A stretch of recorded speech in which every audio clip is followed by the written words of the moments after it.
Welcome back, detectives. Let's dive into another horrible case. The case of Sandra Garner. Sandra and Jon met in the 1990s in the small town of Paris, Texas, which has a population of around 20,000. They worked together at a packaging company and quickly formed a close relationship, which developed into a romantic relationship. Sandra is 13 years older than Jon and has been through a divorce. She has 2 children from that marriage, Wes and Andrea. Although they appeared happy, their relationship faced many difficulties from the beginning. After dating for 2 years, they decided to get married. Jon became stepfather to Sandra's children, Wes and Andrea, and is also a husband who deeply loves his wife. They were married on January 1, 2000, in Las Vegas. Jon appears to be a friendly and sociable person, well-liked by most people. However, those who knew him closely were aware of his struggles with alcohol. When he drank, he sometimes lost control and became aggressive. Additionally, he dealt with mental health issues and was on antidepressants. Jon worked as the HR manager, responsible for hiring and firing employees.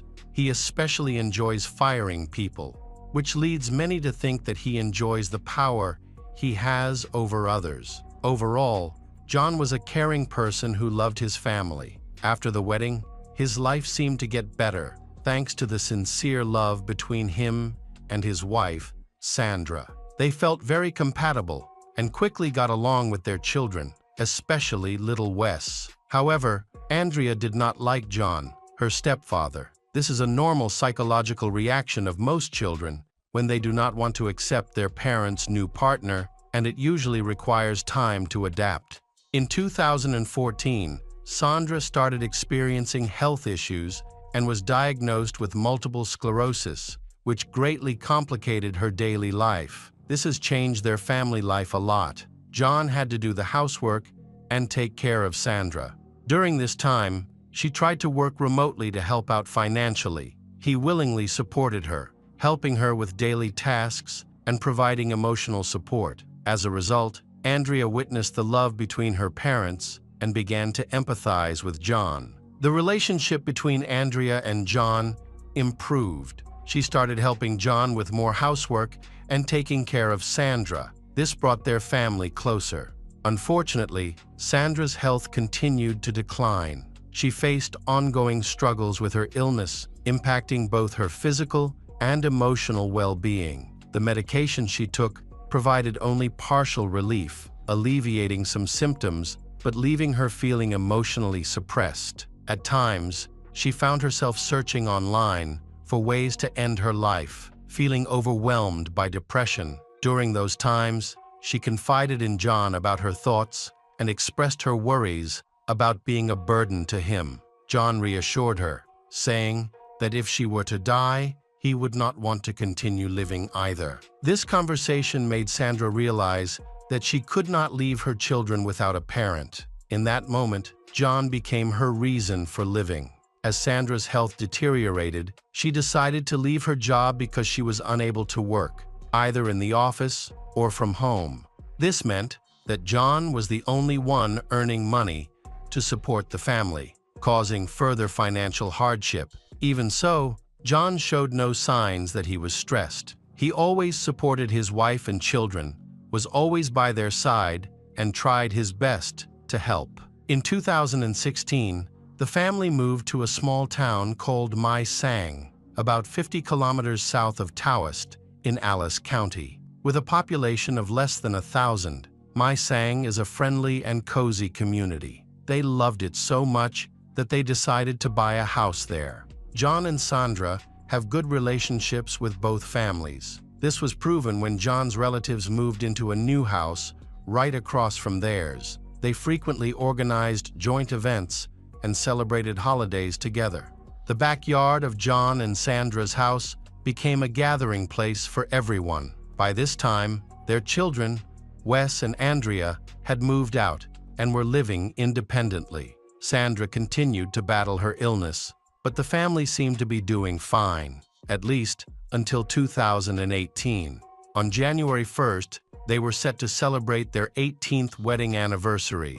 They planned to have dinner at a restaurant and invited Sandra's son, Wes, to join them, while Andrea was away on a trip and could not attend. Wes arrived for the celebration and left around 7 p.m. Typically, Sandra and Jon went to bed early, around 9 or 10 o'clock, and that night was no exception. However, a terrible tragedy struck later that night. At around 1 o'clock in the morning, the 911 operator received a call from Sandra.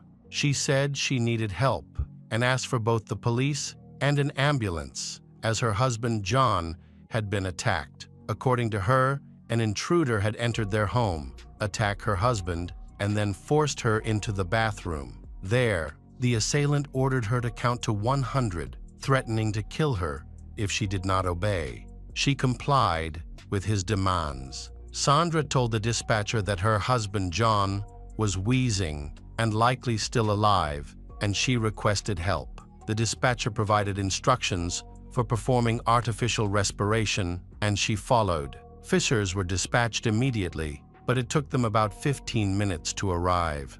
When they entered the house, they heard Sandra calling for help from the bedroom. There, on the floor, lay her husband, whom she had pulled from the bed to administer artificial respiration. One of the officers checked Jon's body. He was still warm, but showed no signs of life. It seemed he was still alive when Sandra called asking for help. Unfortunately, Jon did not survive until the authorities arrived. The medical team confirmed that he was dead. The officers then suspected that the attacker might still be in the house, so they conducted a thorough search but found no one else present. The killer had already escaped. Meanwhile, Sandra was in shock and began to have a hysterical reaction to the situation. As a result, she was unable to communicate with the police initially and required assistance. Medical personnel had to help calm her down, while detectives and forensic experts arrived to carefully examine the crime scene and collect evidence. Around 2 a.m., Sandra regained consciousness and was taken to the police station for questioning. The police checked to see if her hands were stained with gunpowder and determined whether she was the person who attacked Jon or not. Forensic experts photographed the crime scene, collected the clothes she wore before the police arrived, and interviewed an important witness who could describe the attacker. The police hoped she could provide useful information to the detectives. However, her illness made it hard for her to focus. Even so, she made an effort to assist with the investigation. Sandra explained that she and Jon had gone to bed together before the attack occurred. Everything happened so quickly that she didn't fully comprehend what was happening or see the attacker clearly. She was overwhelmed with fear. She recalled being awakened by a gunshot around 12:45 a.m., followed by a second shot. In the bedroom, she saw a man with a flashlight and a gun jump from the bed to the floor. She hid and screamed, hoping someone would hear her and come to help. The intruder was wearing a blue sweatshirt and jeans, a mask, and was much taller than she was. Sandra pleaded with her attacker not to kill her. He responded that he was there to take revenge on Jon and meant her no harm. He explained that he had been working hard at the company where Jon worked, but he was fired several years ago, which led to him losing his home and ruining his life. This grudge against Jon was the reason for his actions. Then demanded to see the safe. Sandra led him to the closet, where the reflections from the metal door allowed her to get a better look at him. She tried to get a better look at him, but he threatened to kill her if she did so. Fearful, she turned away and stopped trying to look at him. Then, he opened the safe and handed over the money, which she estimated to be around $18,000. She couldn't provide an exact figure since it had been a long time since she last counted it, but she was confident that it was $18,000. The police had no way to verify this, so they had to take her word. After taking the money, the attacker ordered her to go to the bathroom and count to 100. The interrogation lasted several hours, after which the police allowed Sandra to return home.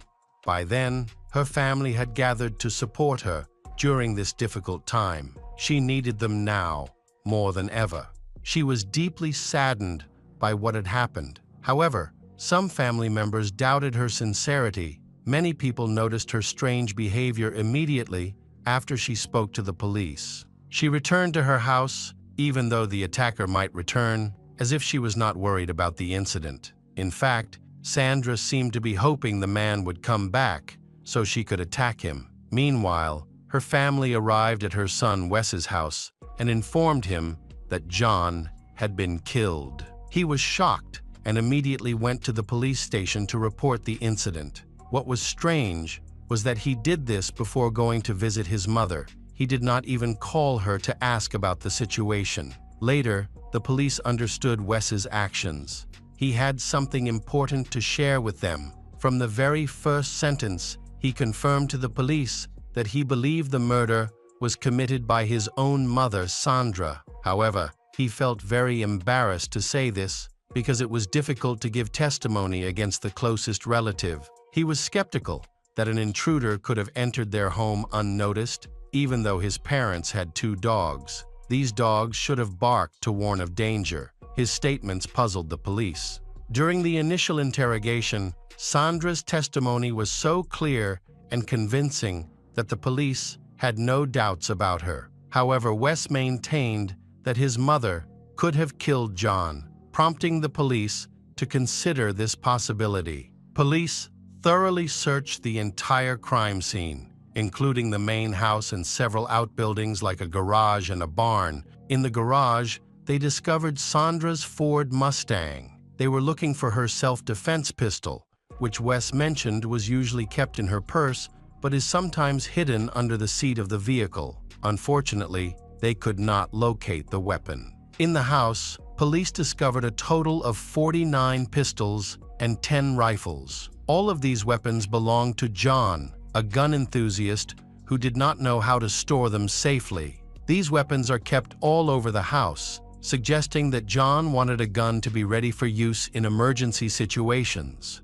This indicated that he might have feared an attack from enemies. However, one notable weapon was missing from his collection: a Taurus 38 revolver registered to Sandra. It is possible that the revolver was lost, stolen, or misplaced. Additionally, a small amount of gunpowder residue was found on her hand, which could have come from accidental circumstances, such as being near her husband Jon when he was killed. Besides, during cardiopulmonary resuscitation, Sandra touched her husband. The amount of gunpowder residue on her hands was minimal, suggesting she might have come into contact with it after the murder. Initially, she may have had more gunpowder traces, but they may have been deleted during the move. Although this evidence was circumstantial, it was quite suspicious, leading to her becoming a suspect in her husband's murder. During the investigation, police decided to examine Sandra and Jon's tablets and mobile phones.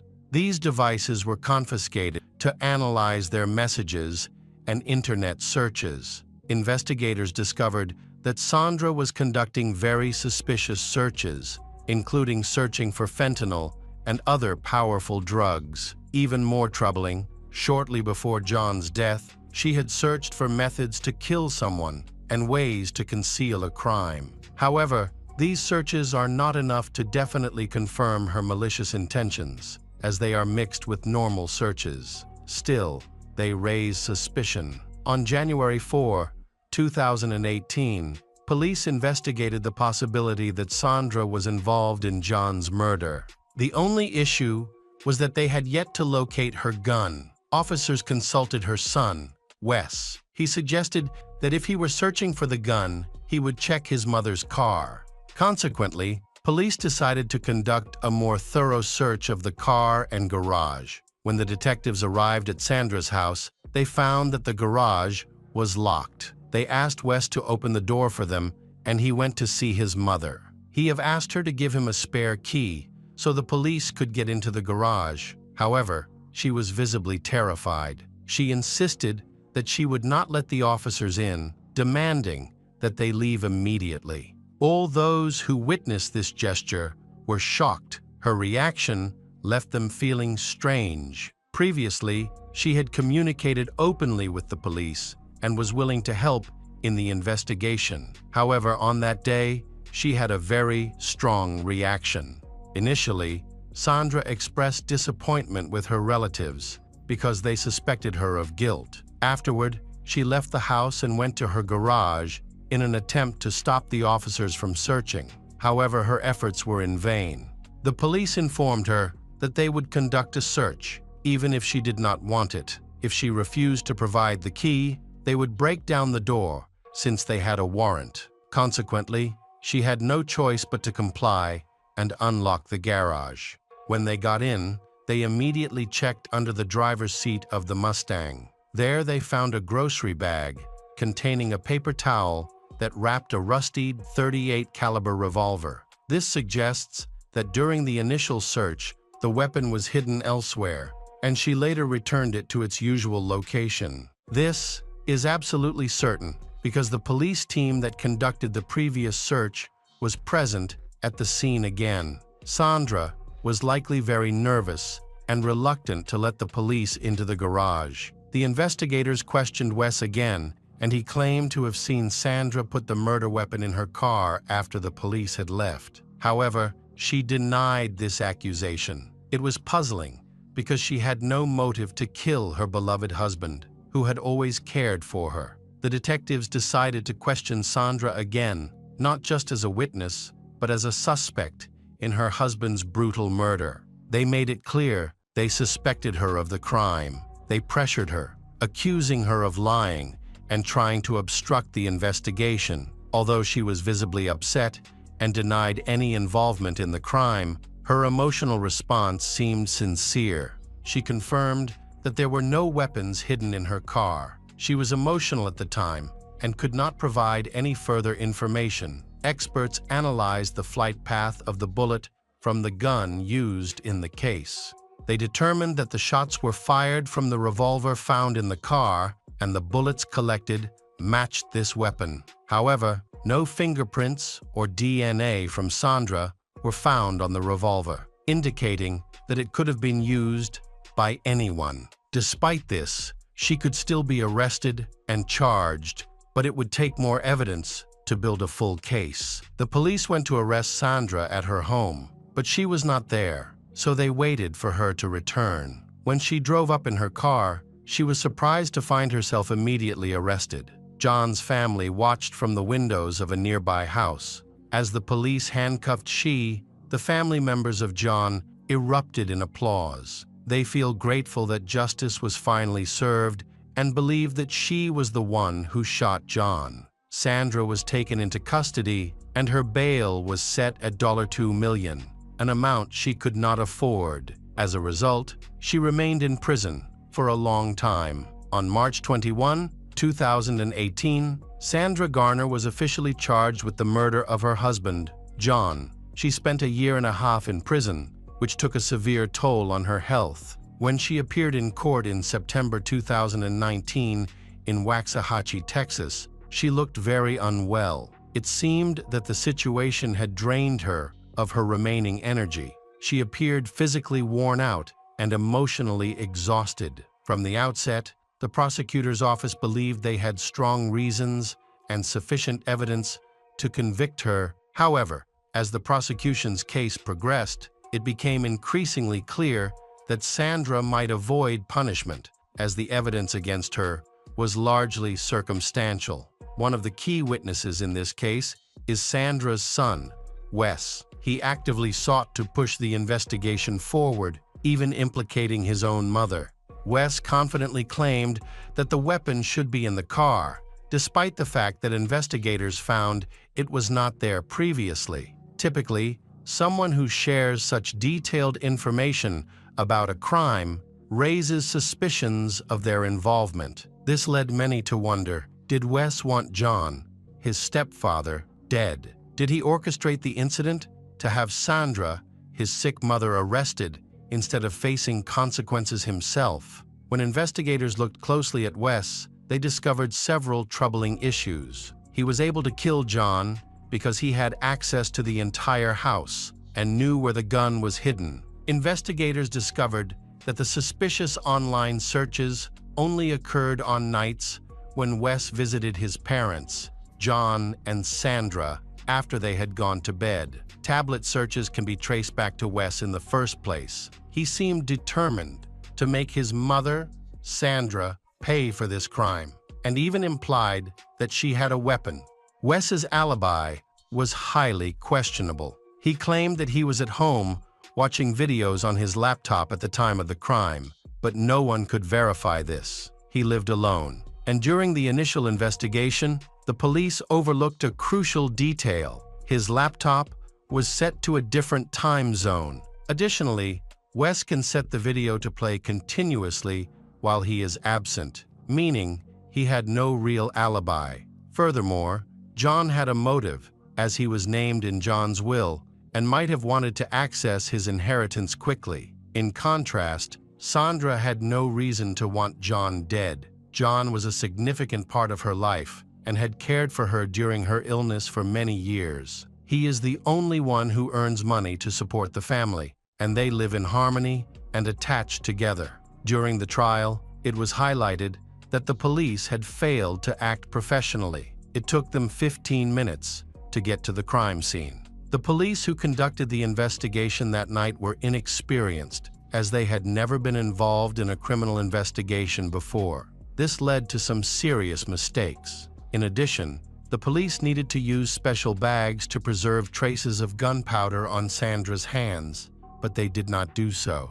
Photos taken at the crime scene on a police officer's mobile phone were later accidentally deleted and could not be recovered. The officers also did not conduct thorough interrogations of former employees at Jon's workplace, although Sandra said that the killer was fired from Jon's company, and from then on, he developed hatred towards Jon. The police only conducted interviews with a few witnesses, and they prioritized questioning Jon's family. Consequently, the prosecutor had to address the defense's claims about the police's lack of competence. There have been numerous investigations into police misconduct, and those found to be at fault were disciplined. The prosecutor needed to clarify why the police did not collect fingerprints from the door handle of the Mustang where the revolver was discovered. Forensic experts might have found a fingerprint belonging to another suspect, the person who hid the weapon. If that person was really Wes, he could have entered the house without making the dog bark because they recognized him. However, there were uncertainties. Sandra cannot recognize her son Wes's eyes or voice. She said she felt very scared at the time, and due to her illness, it was difficult for her to concentrate. As a result, she overlooked many details and did not fully understand who she was speaking to, and Wes could have altered his voice during their conversation. During the trial, Sandra asserted that her son, Wes, was responsible for the murder of her husband, Jon. She noted that all evidence pointed to Wes, and he even hid her gun and tried to arrange everything to blame her. Recently, she had observed his suspicious behavior and noted that he had become distant from Jon, with whom they had previously been friendly. To verify her claims, a cross-examination was conducted. This process can help prove innocence, but it carries risks. Even small mistakes in her answers can sway the jury against them. She has difficulty during this interrogation process, providing inconsistent answers and leaving many gaps in her story. She believes the cause was confusion and health issues, which may have left the jury unconvinced. The prosecution presented over 400 pieces of evidence and interviewed 25 witnesses, leading them to believe that Sandra would be found guilty of her husband's murder, Jon. However, when it was the defense's turn, they successfully refuted the prosecution's arguments and pointed out the negligence in the investigation process. They point out that initially, Wes was not considered a suspect. There was no testing for gunpowder residue on his hands, no polygraph examination, and no thorough investigation of his alibi. When the jury began deliberating, many thought it would be a long one. However, they returned a verdict after just a few hours. In the late afternoon, when the court announced the verdict, All of Sandra's family gathered in the courtroom to hear the decision. The jury found her innocent, bringing her immense relief. Overcome with emotion, she cried and embraced her lawyers. After serving 21 months in prison, she was finally free to go home. However, this news upset her son, Wes, and Jon's family. They believed that she was responsible for Jon's death and expected her to be sentenced to prison. The relationship between Jon's family and Sandra's family became strained, and this eventually forced his family to move away. Now, Sandra believes that Wes was the one who killed Jon. Sandra's relationship with her son, Wes, has deteriorated greatly. After the trial, they completely stopped communicating. Sandra's daughter, Andrea, continues to support she and believes in her innocence. The police have not closed the case, and for a while, they focused on Wes as the main suspect in the murder. However, valuable time has been lost. Many clues were lost, and many things were not done in time. As a result, it is now nearly impossible to definitively prove anyone's guilt. Evidence related to this case has been stored for years, and no one has taken the initiative to investigate further. Welcome back, mystery lovers. Today's case is going to keep you on the edge of your seat. The case of Catherine Gowing. Catherine Gowing was a 37-year-old veterinarian from Ireland who had a passion for traveling and nature. One of her favorite places was the outskirts of Wales in the UK. Mold, a small town in North Wales with a population of around 10,000, is known for its restaurants, pubs, markets, and shops. It was in this town that Catherine lived. Born in 1975 into a large farming family, she was one of the youngest daughters. Her father dedicated his life to agriculture while her mother worked as a teacher. Throughout the long summer holidays, the family would work together on the farm, cultivating a strong work ethic in their children. As a result, the children eagerly participated in farming activities from an early age. Catherine always dreamed of becoming a veterinarian, so she loved working with the animals on her father's farm. The beautiful countryside captivated her, deepening her affection for rural life. Moving to Mold aligned perfectly with her desires. Catherine dedicated herself to her studies, graduating from St. Brandon's High School and then attending community college in Barry. Not only was Catherine a dedicated student, but she also excelled academically, particularly in the natural sciences, where she ranked third in the country based on her exam results. This achievement led many to believe she had a promising future ahead. After completing her secondary education, she pursued her dream of studying veterinary medicine at the University of Budapest in Hungary. At university, Catherine formed a close group of friends, including Jane Doyle, an older friend from Ireland. They shared a deep understanding. Together, they spent their free time studying, relaxing, and attending social events, all while pursuing their shared passion for veterinary medicine. After graduating as a vet, Jane found a job at a veterinary clinic in Mold, North Wales, and moved there. She then recommended Catherine for a vacancy when it became available. From the moment of interview, the clinic staff were attracted to Catherine. With her cheerful, positive attitude and high level of expertise, she demonstrated a strong passion for working with animals, winning the trust of everyone. Catherine was an outstanding psychologist, which allowed her to connect easily with the owners of her animal patients. These qualities quickly made her one of the most popular veterinarians in the city.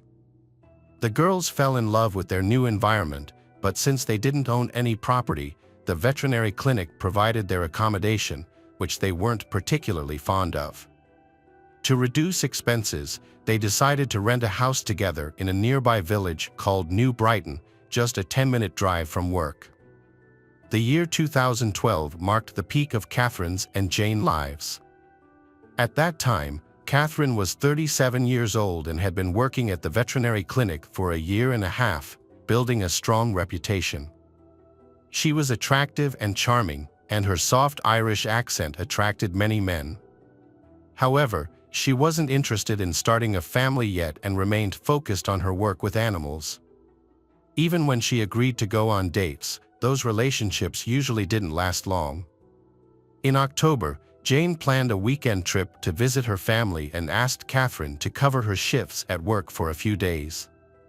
Jane expressed that she not only wanted to visit Ireland, but was also considering the possibility of moving back permanently to care for her elderly parents. Understanding this need, Catherine agreed to help. On October 12, 2012, the day Jane was set to leave, Catherine finished her work shift at 8 p.m. as usual.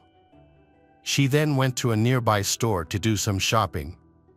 CCTV footage captured her at the store entrance at 8:06 p.m.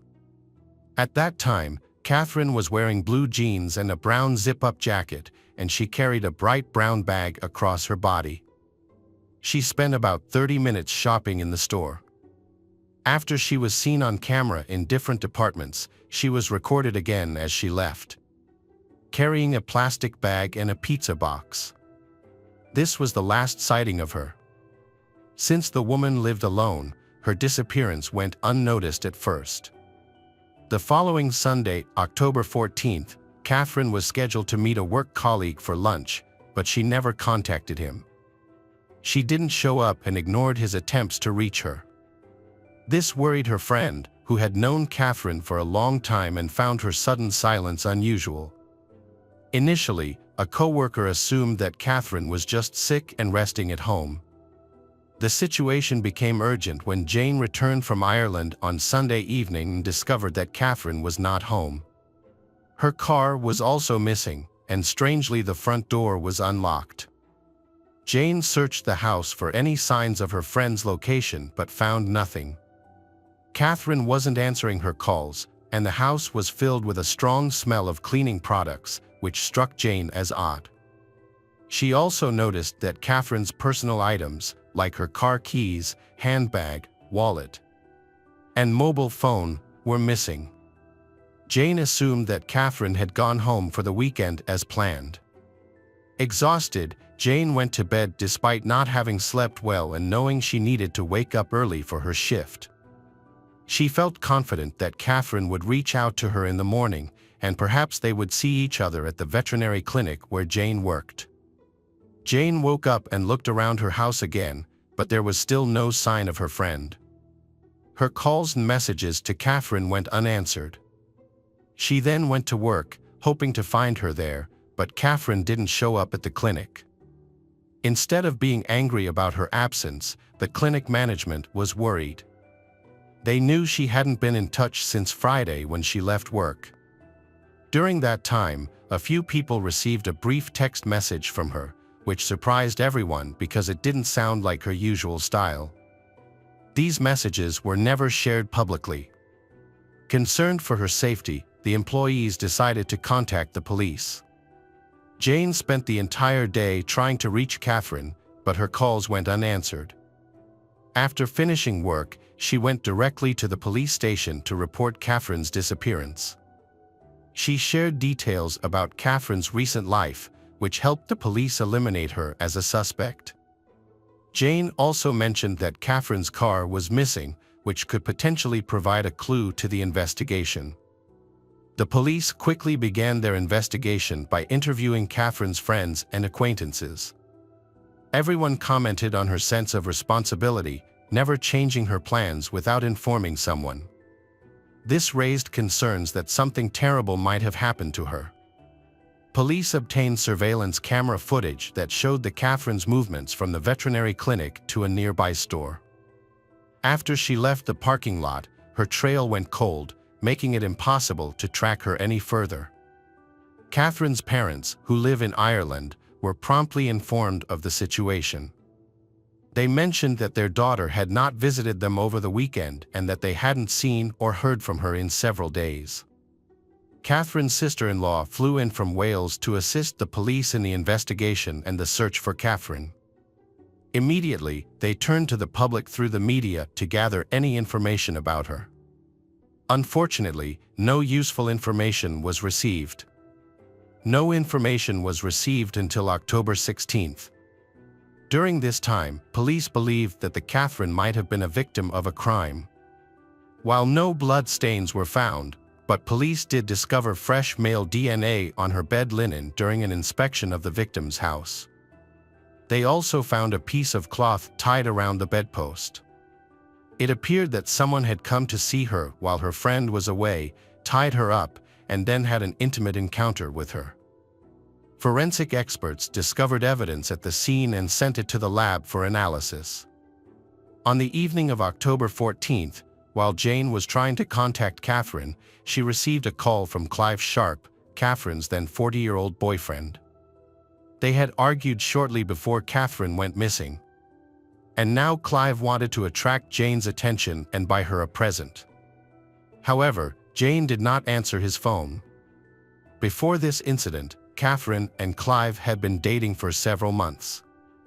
Clive, who worked as a sales consultant, lived about 150 kilometers away from Jane and Catherine's home. Despite the distance, he frequently visited them. Catherine met Clive through a dating app, and Jane was already acquainted with him. Clive often spent time at their house, but Catherine felt uncomfortable around him and preferred to leave whenever he arrived. This information reached the police, prompting them to investigate Clive's background more closely. The day after Catherine was reported missing, the police arrested Clive Sharp on suspicion of her murder. At that point, however, the investigation lacked both Catherine's body and any concrete evidence against him. Charges could not be brought against the man, so police couldn't detain him for long without evidence. However, they did obtain permission to search his car and collected material for DNA analysis, which was sent for examination. At the same time, police gathered information on the main suspect in the veterinarian's disappearance. At the same time, the police gathered information about Clive. They checked his police record. Clive has a criminal record. Despite his charming appearance, he spent 14 years in prison. His crimes were mainly sexual assault. He was first convicted of such acts at the age of 16, when he sent obscene letters and was aggressive towards a number of girls. At 17, he was sentenced to 3 years in prison for rape after attacking a 15-year-old girl and threatening her with a piece of glass. After his release, it seems that Clive tried to turn his life around. He went into hiding for a while, got married, and had a daughter with his wife, Gillian. For many years, he remained off the radar of police and was not involved in any reported crimes. However, his attempts to build a normal family life did not last long. Gillian died of drug addiction. This may have had a huge impact on him. In 1995, at 26, Clive was imprisoned again for sexually assaulting his friend's wife, receiving a 5-year sentence. Just a few months after his release, he was incarcerated once more, this time for a more serious crime. He attacked a woman, bound her, raped her, and threatened her with a knife, resulting in an 8-year sentence. Remarkably, he was granted parole after serving just 5 years. In 2003, he was released and remarried. By 2011, he had ended a previous relationship and was now in a tense relationship with his girlfriend, Catherine Gowing, who had gone missing. The police found this suspicious coincidence. As a result, Clive Sharp became the prime suspect and was arrested. While in prison, he attended a specialist program designed to help sex offenders control their urges. In this program, he publicly detailed his disturbing behavior, including tying up women and threatening them. After committing the violence, he envisions 2 outcomes. He will lose interest and release the victim, or he will fantasize about killing them, envisioning scenarios in which he strangles or drowns them. The program was discontinued in 2017 after convincing evidence that it did not help solve the problem of sex offenders. While in prison, Clive claimed he had an alibi for the time when Catherine disappeared, saying he was visiting relatives. Interestingly, his daughter and her stepfather supported his claim, stating they saw him that weekend and he appeared calm. However, This did not rule out the possibility that Clive could have harmed Catherine. He could have attacked her, disposed of her body, and then gone to visit his relatives. The police examined this information for inconsistencies in Clive's story and increased their scrutiny. They soon discovered that Clive Sharp was lying. DNA test results from Catherine's bed showed a 100% match with samples taken from Clive. This indicated that he had sexual intercourse with Catherine. No one believed that the encounter was consensual. Catherine had disliked Clive and actively avoided any communication with him. The search for Catherine continued, but hopes of her safe return were slim, especially after Clive revealed he had violent fantasies. Just 2 days later, a couple walking near the abandoned Pin Flame Quarry, just a few miles from Catherine's home, discovered the burned-out car. They quickly called the police. Although the car was badly damaged, the police were quick to confirm that it belonged to Catherine. By this time, news of Catherine's murder had spread throughout the community. However, no body was found in the car, and no further evidence of what had happened had emerged. As a result, many had given up hope of finding Catherine alive. Meanwhile, Clive Sharp continued to deny any involvement in her disappearance.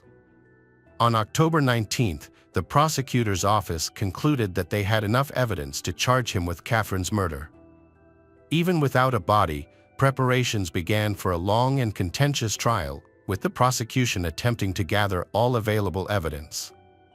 The investigation into Clive's guilt and the search for her body is ongoing near Catherine's home, where her burnt-out car was discovered. The search involves police, volunteers, helicopters, dogs and divers who have checked all the nearby waters. On January 7, 2013, Clive had not confessed to the murder. However, the search did not last long, as divers soon found human remains in a lake near a quarry, close to the location of the burned car. Dismembered body parts were found in the reservoir, approximately 3 kilometers away. All of the remains were sent to a laboratory for testing. Experts determined that the body parts belonged to Catherine. Unfortunately, as some body parts were missing, the cause of death could not be determined. After an extensive search of the reservoir, no further remains were found. The parts that were found were sent back to Ireland for Catherine's family. Catherine's funeral was held in County Offaly, Ireland, where her family received support. Clive Sharp's trial began on January 14, 2013. Unexpectedly, he confessed to his crimes at the outset of the trial, on the advice of his lawyer, which significantly accelerated the proceedings. However, this was not because he felt remorse, but because he had little choice, as the prosecution had overwhelming evidence against him, including DNA and the cloth used to bind the victim. While the prosecution presented a detailed account of the harrowing events, the Clive remained evasive and did not fully explain what transpired in the house. According to the prosecutor, on October 12, 2012, Clive broke into Catherine's home while she was alone. He monitored her until she went to bed, then entered the house and attacked her in the bedroom, restraining her to the bed. It is believed he covered her mouth to stop her screaming for help before raping her repeatedly and eventually strangling her. After the attack, Clive went to buy cleaning supplies. He was captured on surveillance cameras at the store where Catherine had been seen alive the previous day. He bought garbage bags, cleaning products, a can of gasoline, and a Halloween mask from a nearby construction store. He also acquired a hacksaw and some blades. Upon returning to Catherine's house, he began to dismember her body, packing the pieces into bags and loading them into his car. He then cleaned the crime scene meticulously, making it impossible for forensic scientists to determine where he had dismembered her. He disposed of the remains in the water and destroyed all her belongings, including her car, which he soaked with gasoline and set on fire. To cover up his actions, Clive sold his old car and bought a new one the very next day. He boasted about this new car to Jane while she was trying to learn what had happened to Catherine. The old car was located, and the police obtained a search warrant. During the search, they discovered fabric that matched the material used to restrain the Catherine, along with blood stains and Clive's DNA. Additionally, geolocation data from his mobile phone confirmed that Clive was near the lake and at the location where the burnt car was found right after the crime. Despite the overwhelming evidence, Clive refused to speak about the crime during the investigation. Another shocking detail emerged. The intended victim of Clive that night may have been another woman for whom he also had feelings. He tried to break into her house around 10 p.m. on the same night he attacked Catherine. Although they had been involved previously, she ended the relationship due to his rude behavior. When Clive tried to tie her up and harm her, she told him to stop and leave, which he complied with. Clive drove to Catherine's house to fulfill his disturbing desire. Around midnight, he parked nearby where he could see her house clearly.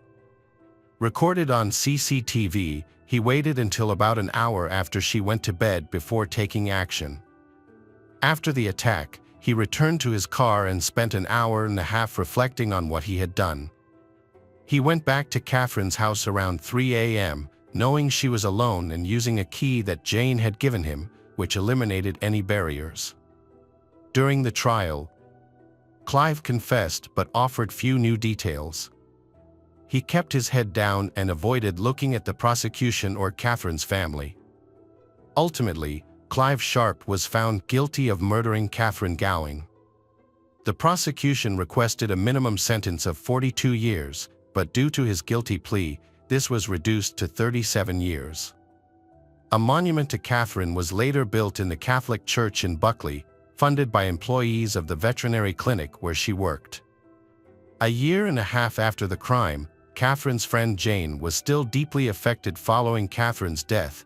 Jane left her job at the veterinary clinic and moved to northwest England to start over. Welcome back, detectives. Let's dive into another horrible case.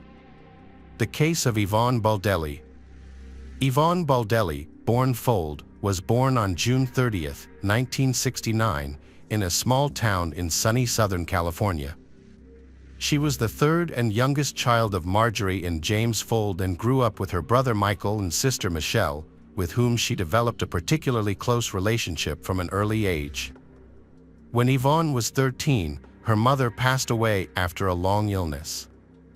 A year later, her father remarried Leland F.A., and the grown children developed a wonderful relationship with their stepmother, who was a kind and caring woman who loved her husband's children as her own. Yvonne received a solid education and explored many career paths, but her main passion was always fashion design, and she dreamed of turning her hobby into a profitable business.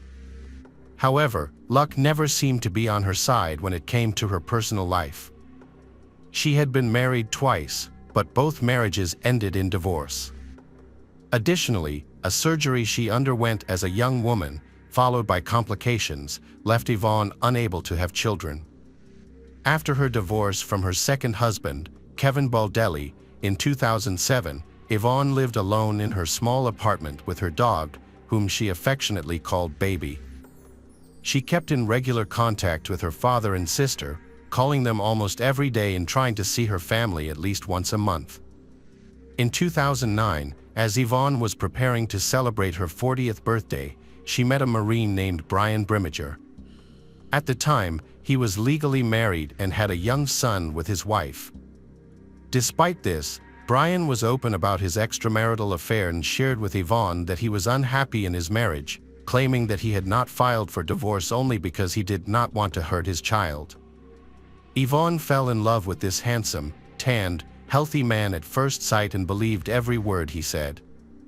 Having experienced the pain of a loveless marriage herself and knowing how difficult it is to leave such a relationship, she did not push her partner, believing that the presence of a child was the main obstacle.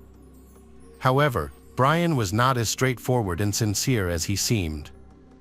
From a young age, his attractive appearance made him very popular with the opposite sex. He was used to juggling several relationships at once and skillfully deceived the women who fell in love with him, promising each of them marriage, a family, and eternal love. It was soon discovered that the married Brian had not only met Yvonne but had also had another mistress. This other woman was Christine Verhoeven, a gorgeous blonde with many connections. She was a White House analyst. When Yvonne learned about another rival, she decided to tackle the situation directly and fight for the man she loved. Summoning her courage, she contacted Brian's wife to reveal that he was cheating on her with 2 women. This revelation caused a heated debate, forcing Brian to make a difficult decision.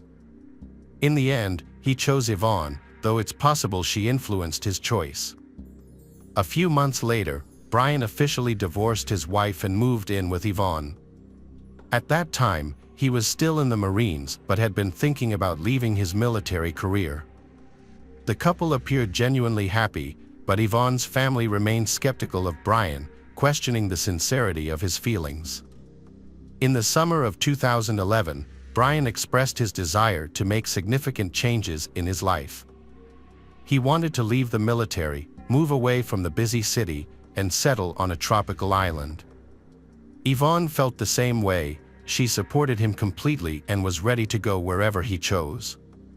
She believed he was the most important person in her life and loved him deeply. By September of that year, they had made their decision. The couple would move to Panama and live on the small island of Carino, which they considered a true paradise. Yvonne told her family about her plans just before leaving, so they didn't have a chance to convince her to change her mind. She sold her apartment, quit her job, and began packing for the trip.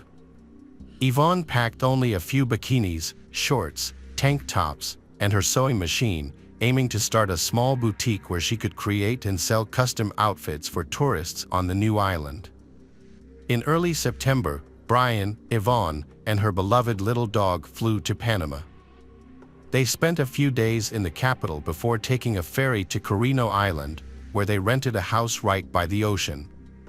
The climate was hot and humid, with consistent temperatures year-round, which attracted many tourists, especially those interested in diving and surfing. The island was only 1 square kilometer in size, allowing visitors to walk around it in about an hour. Most of the infrastructure was located along the coast, while the interior consisted of dense jungle and swampy areas filled with venomous snakes, spiders, and other wildlife, making it dangerous to explore. Brian, a talented guitar player since he was young, brought his guitar hoping to start a musical career by performing in local entertainment venues on the island. Within a week of moving, he had contacted with several local bar owners, and one of them offered him a job. He performed in the evenings, entertaining the crowd, but his audience often bought him drinks, which led him to drink heavily almost every day. Yvonne's business was growing very slowly, facing poor sales and making little profit. Nevertheless, she remained determined. She took a job at one of the bars and adopted a second dog she found on the island. Yvonne communicated with her sister, Michelle, almost every day, sharing updates, but her messages became shorter and more gloomy, causing concern for her family. The couple initially enjoyed their first few months on the island, feeling like they were in paradise. Yvonne dreamed that Brian would propose and they would have a romantic wedding by the ocean. However, as time went on, Brian didn't seem eager to get married, and their relationship began to decline. By early December, Michelle noticed that Yvonne had stopped messaging her, which made her worry. Then, on December 14, 2011, Brian unexpectedly called Michelle to ask when he could come by to pick up his SUV, which he had left in her family garage before going to Panama. This call surprised Michelle because it meant that Brian was back in the US and wanted to pick up his car. She wondered where Yvonne was and why she hadn't returned or even contacted her. Brian said he had detailed everything in an email sent a few days ago. He also said that his ex-girlfriend had supposedly messaged Yvonne about the situation. Michelle looked at her messages but found nothing, so she checked her email. She discovered 2 unread messages, one from her younger sister and another from him. In his messages, Brian stated that Yvonne had left him, running away to Costa Rica with a new lover. Another message, purportedly from Yvonne, claimed that she had left Brian after discovering his affair and learning that another woman had given birth to his child. The message ended with her stating that she had met another man and gone to Costa Rica with him. The other woman turned out to be Brian's old friend, Christine, with whom he had been involved for a long time and who was pregnant with his child when he and Yvonne flew to Panama. At first glance, everything seemed reasonable, especially since Yvonne was unable to have children. The news that her partner had fathered a child with someone else would have been extremely distressing for her. However, Yvonne was not known for acting impulsively, and she would certainly have called her younger sister to discuss such a major change in her life. Furthermore, the tone of the message purportedly from Yvonne was somewhat strange and unlike her previous communications, which raised further suspicions. When Michelle attempted to determine her younger sister's current whereabouts, she was unable to obtain any concrete information. Calls went unanswered, and incoming messages were brief and discreet, stating things like, "I'm fine, I need time," and "I'm not ready to talk about this." Michelle suggested that Brian file a missing persons report. Brian appeared concerned but insisted that it was unnecessary, asserting that Yvonne was fine, capable of taking care of herself, and would decide when to return home. Although Brian was reluctant to even discuss the matter and hurriedly left after getting the car, a message from Yvonne's phone soon arrived, stating that she planned to return home in January for their father's birthday. This message relieved Michelle, and she decided to wait a few more weeks, hoping that Yvonne would return as stated in the message. By mid-January, not only had Yvonne not returned home, but she had also not called once during that time, and her messages had stopped altogether. Furthermore, Michelle was shocked to learn that Brian had married Christine just before New Year's, which seemed very strange since he had broken up with his ex-girlfriend just weeks before the celebration. Worried, Michelle eventually went to the police department and reported her younger sister missing, suspecting that Yvonne had not gone to Costa Rica. An official investigation sent to Panama, the results showed that Yvonne had not left the country. Michelle then asked her cousin, a programmer, to help track down the IP address from which Yvonne had sent the messages, determining their true origin. It turned out that the emails purportedly sent by Yvonne from Costa Rica in December were actually sent from Dana Point, California, where Brian was staying. The same IP address was used for an email sent by Brian himself. As the situation became increasingly alarming, Michelle rushed to inform the police of her discovery. Michelle contacted the FBI and the State Department, sharing her suspicions that Brian had harmed her younger sister in Panama and then continued to send text messages and emails from her phone, pretending to be her for about a month. However, there was not enough solid evidence at the time to arrest him, so law enforcement could only interview him and continue to gather evidence of his guilt. It was revealed that Brian had proposed to Christine while still in Panama with Yvonne. He promised Christine that he would return soon, that they would marry, and that they would raise their daughter together. Furthermore, Christine did not know that Brian had come to the island with Yvonne, as he had told her he was there on business. The family's investigation began 2 months after Yvonne's disappearance when her sister and niece flew to Panama themselves. There, they sought the help of Don Winter, a former U.S. intelligence officer turned investigator specializing in finding missing U.S. citizens. They shared the story of Yvonne's disappearance and Brian's version of events. After listening to them, Don immediately expressed concern that the possibility of Yvonne being alive was very low. With extensive experience in such investigations and leveraging her connections, Don decided to put pressure on the Panamanian government and publicize the case, turning the disappearance of an American woman into international news. A press conference was held with the participation of Yvonne's family members. Later, Yvonne's father, stepmother, brother, and several other close relatives and friends traveled to Panama to join the search and assist in the investigation. Together, they went to the tropical island of Carino, searched thoroughly, but found no trace of Yvonne.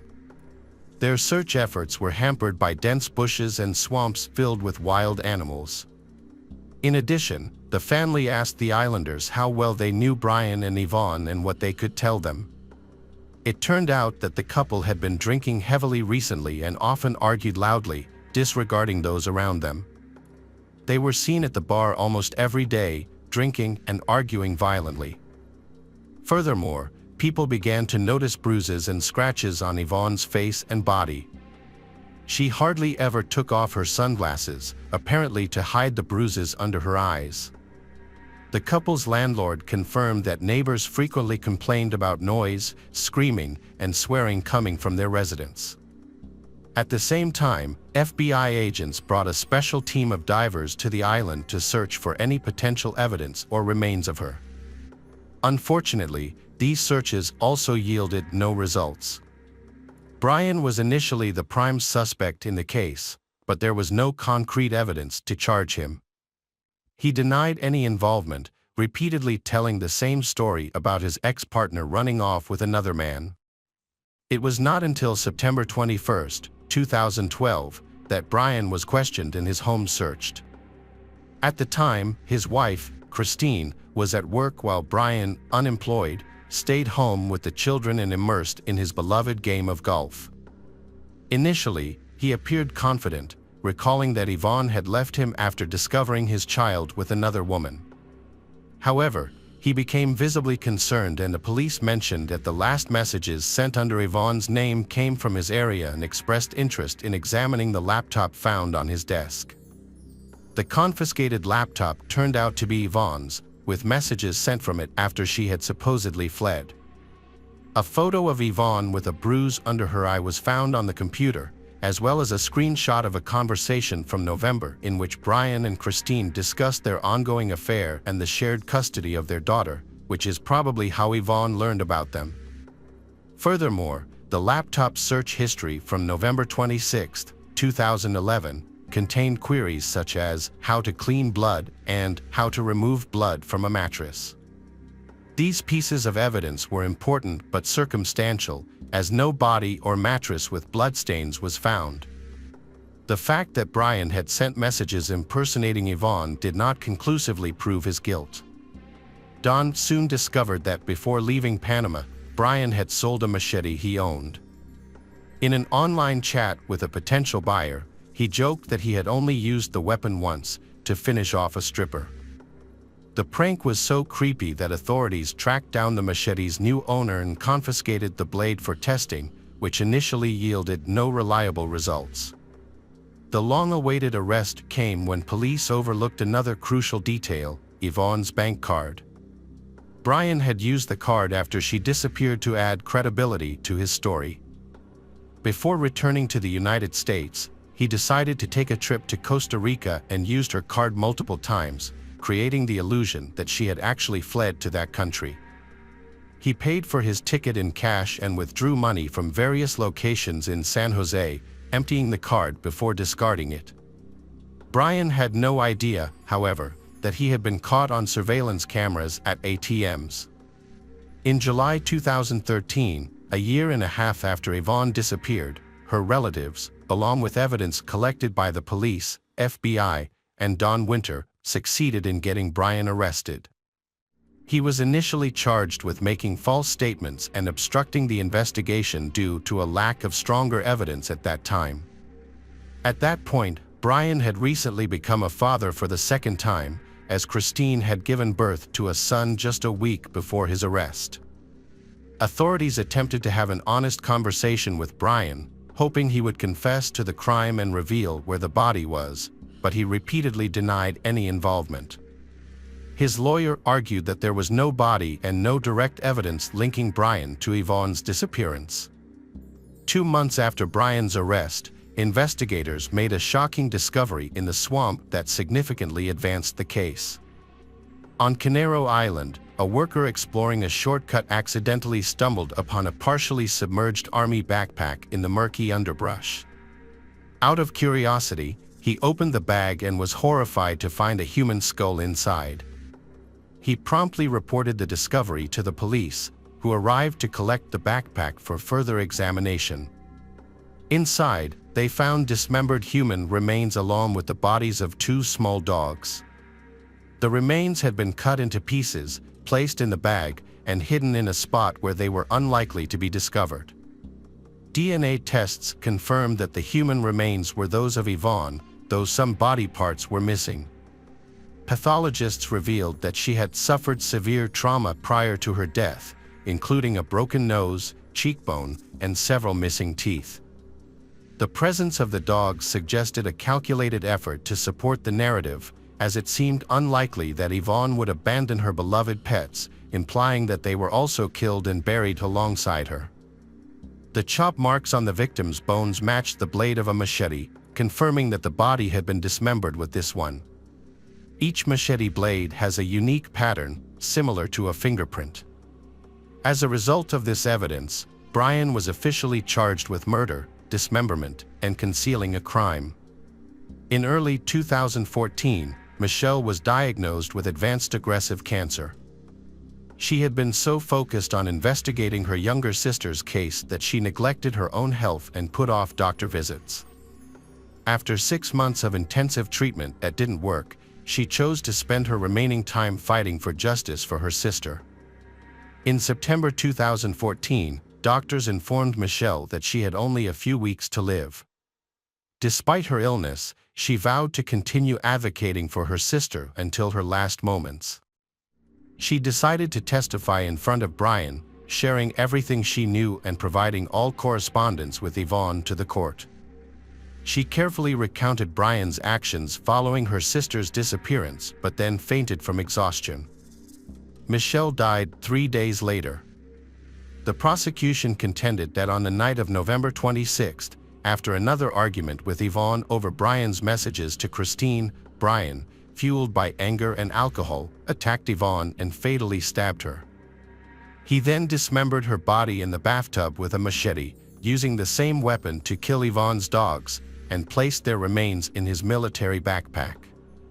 The limbs that couldn't fit in the bag were discarded in the ocean, thrown off a rocky cliff early in the morning, along with a blood-stained mattress. Brian then carried the backpack deep into the island and submerged it in a swamp. For the following weeks, he stayed in the same coastal house, carefully removing any traces of the crime. He told the locals a convincing story about his girlfriend leaving him for another man, which led them to sympathize with him. He even found a new girlfriend, Nicole Powell, who comforted him for a few weeks until he left for the U.S. During the trial, Nicole testified against Brian, accusing him of dishonesty and being cruel. With strong evidence against him, Brian admitted his guilt but argued it was in self-defense, claiming that Yvonne had attacked him first with a knife, which he then used to defend himself. He stated that everything that happened afterward was due to shock, insisting he didn't remember dismembering her body or handling the dogs.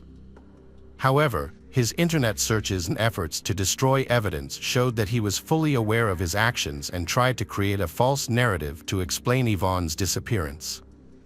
In the spring of 2016, Brian was convicted of manslaughter and received a 26-year prison sentence, with the chance for parole in 2035.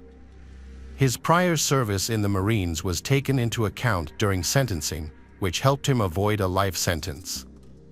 Additionally, Brian's wife, Christine Verhoeven, expressed her belief in his innocence and her unwavering support for him.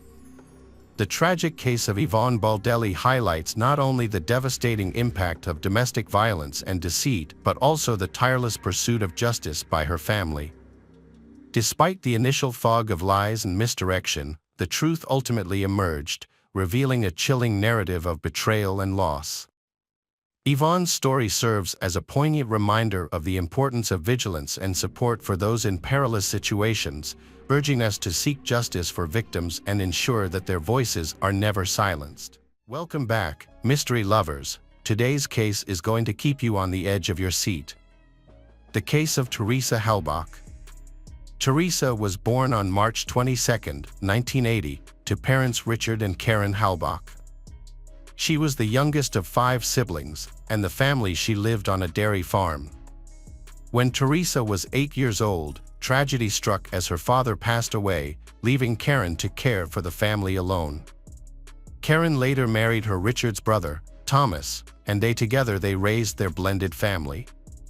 Teresa is an adventurous and nature-loving individual who dreamed of becoming a National Geographic photojournalist. She excelled academically, graduating summa cum laude from the University of Wisconsin-Green Bay with a degree in photography. After college, Teresa continued her work with Pierce Photography, a company where she had interned during her studies. She also launched her own business, Photography by Teresa, operating from the Pierce studio. Teresa traveled extensively for her work and to supplement her income. She took on freelance photography jobs for Auto Trader magazine, photographing vehicles for sale. Tragically, this job ultimately resulted in her premature death. All evidence pointed to a single suspect, Stephen Avery. He had contacted Teresa to schedule a photo shoot of his sister's minivan. According to records, Teresa was last seen at 2:30 p.m. that afternoon. This was later confirmed by Stephen's nephew, Bobby, who told the police that he saw Teresa's car enter the salvage yard. Stephen was originally charged with using a gun on November 11, 2005. Subsequent charges included the murder of Teresa Halbach, her kidnapping, and the mutilation of her body.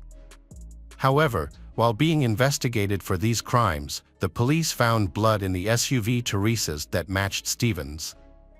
In his room, they discovered a set of car keys belonging to Teresa. Throughout the investigation, he insisted that the police were attempting to frame him.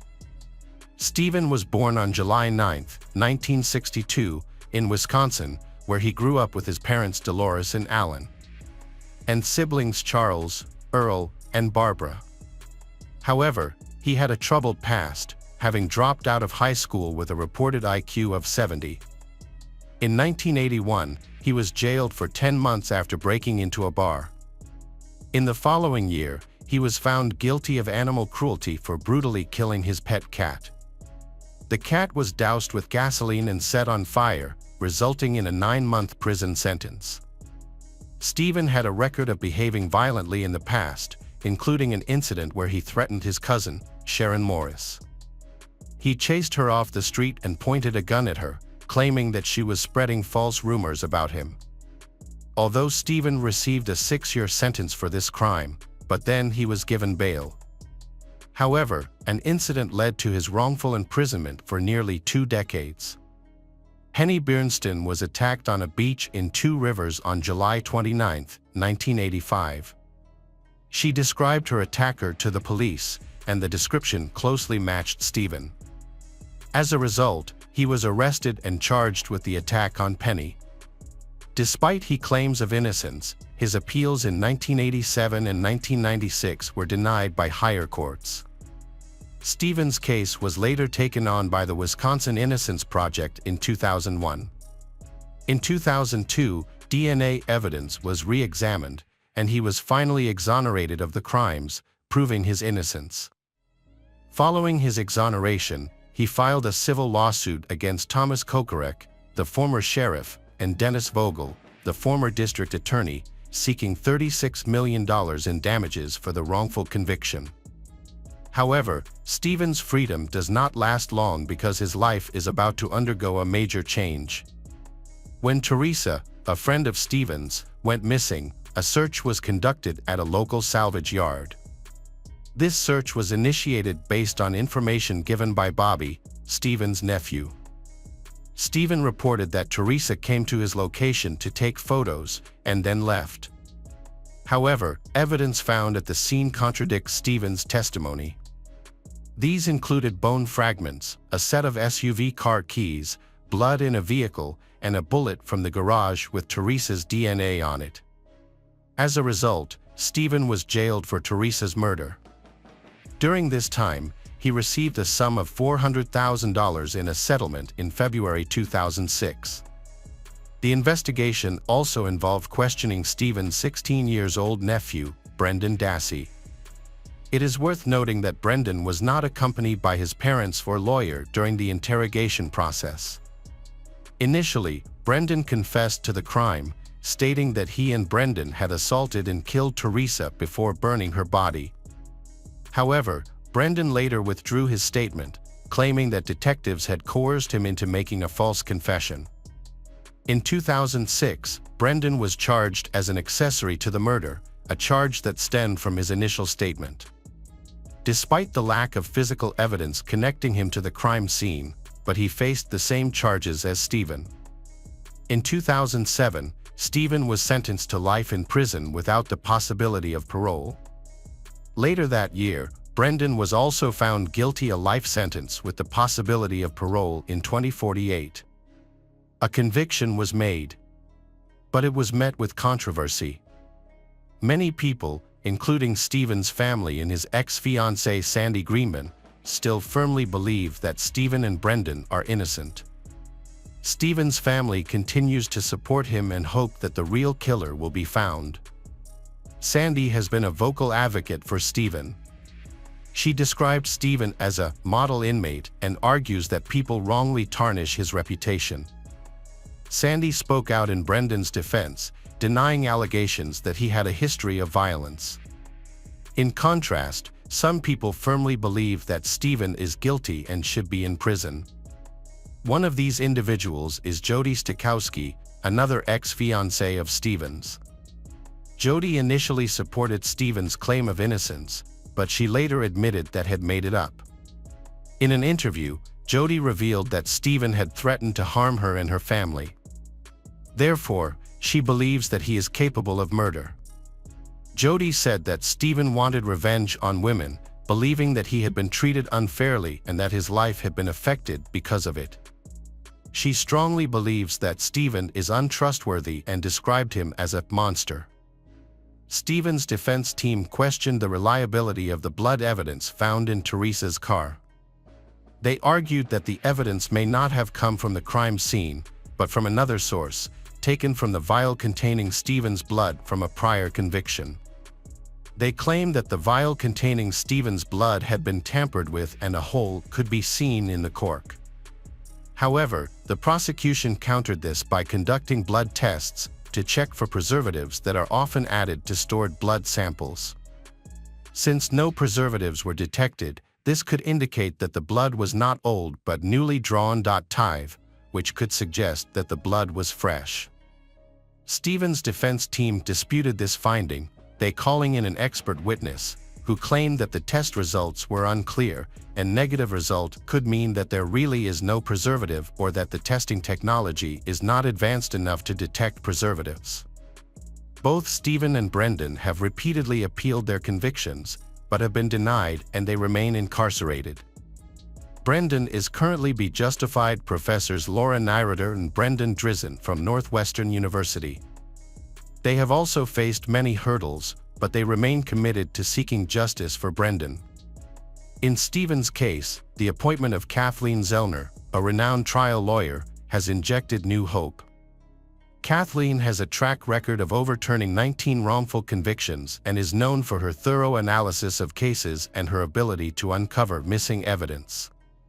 She quickly got to work on Stephen's case, and she firmly believes in his innocence. Stephen's previous lawyers, Dean Strang and Jerry Buting, have stepped back from the case.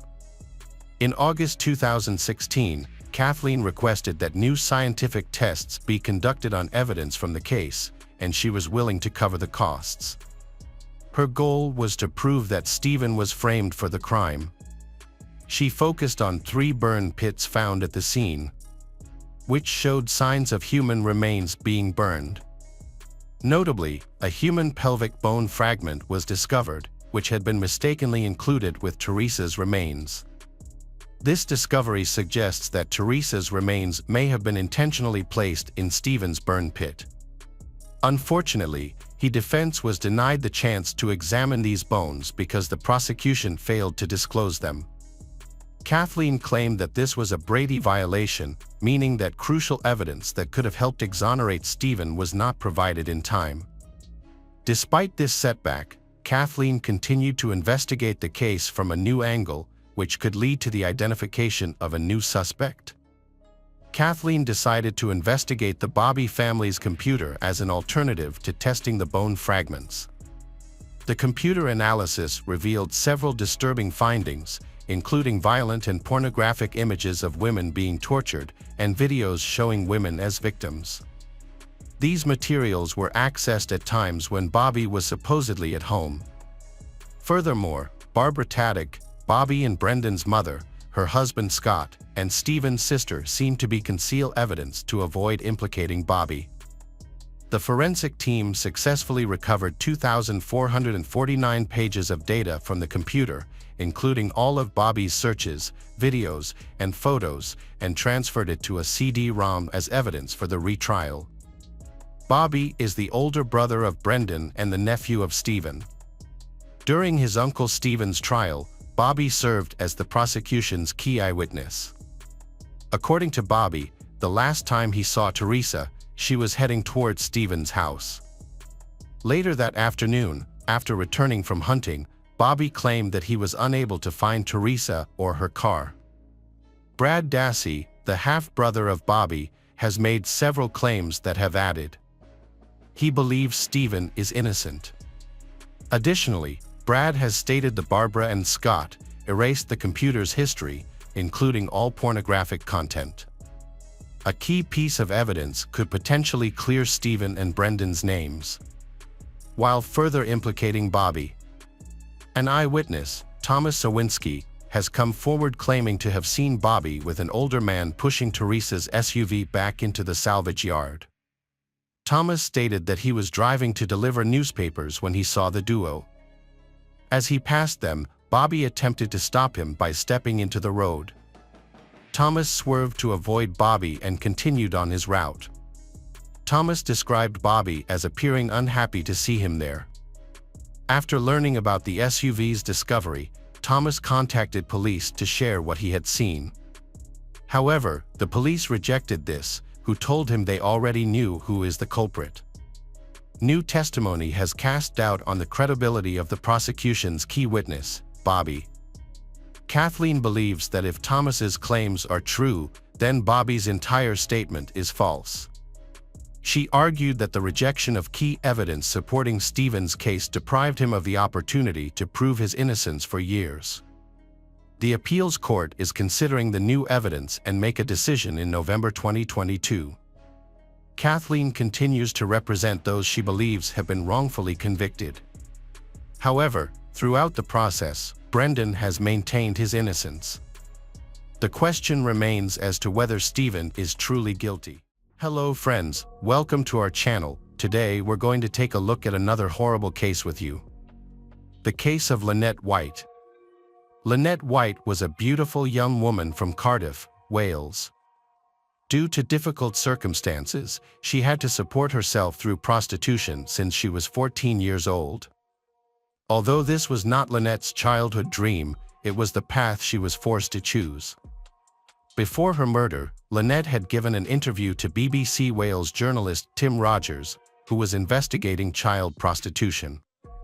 In this conversation, Lynette shared how she had been abused, taken to Bristol, and forced into prostitution.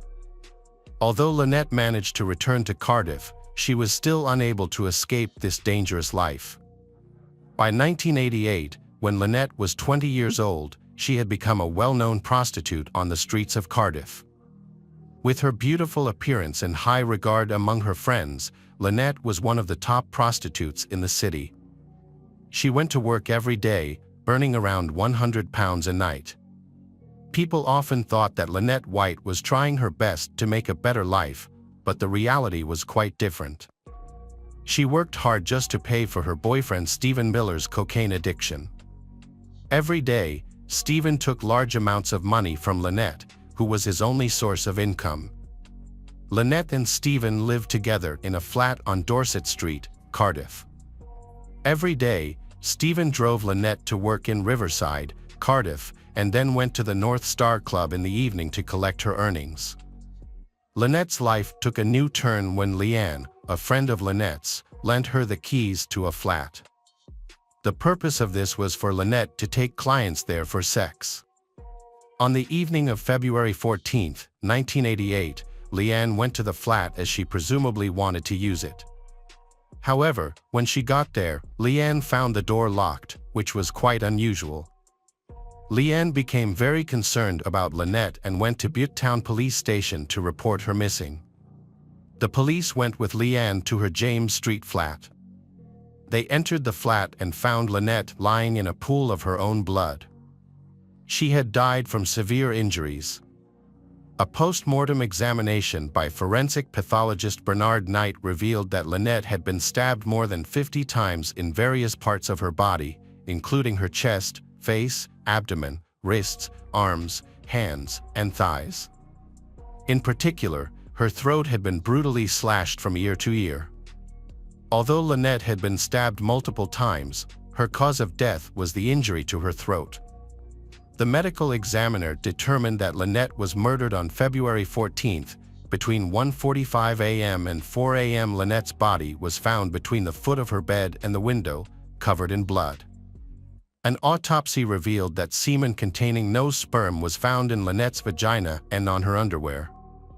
Additionally, 2 different blood types were found on Lynette, including her own blood and blood type AB, which was not Lynette's. After news of Lynette's death spread, police began to investigate the case further. Several witnesses reported seeing a distressed man in the area near where Lynette's body was found on James Street. The man looked suspicious and appeared to have blood on his hands. The suspicious man was described as a white man, about 5 feet 10 inches tall and in his mid-30s. Police focused their search on him and eventually arrested a man matching the description. However, he was released after providing an alibi. Police also investigated Stephen, Lynette's boyfriend, as the victim's partner is often the first suspect. Stephen was questioned but was later released because his blood type did not match the blood type found on Lynette.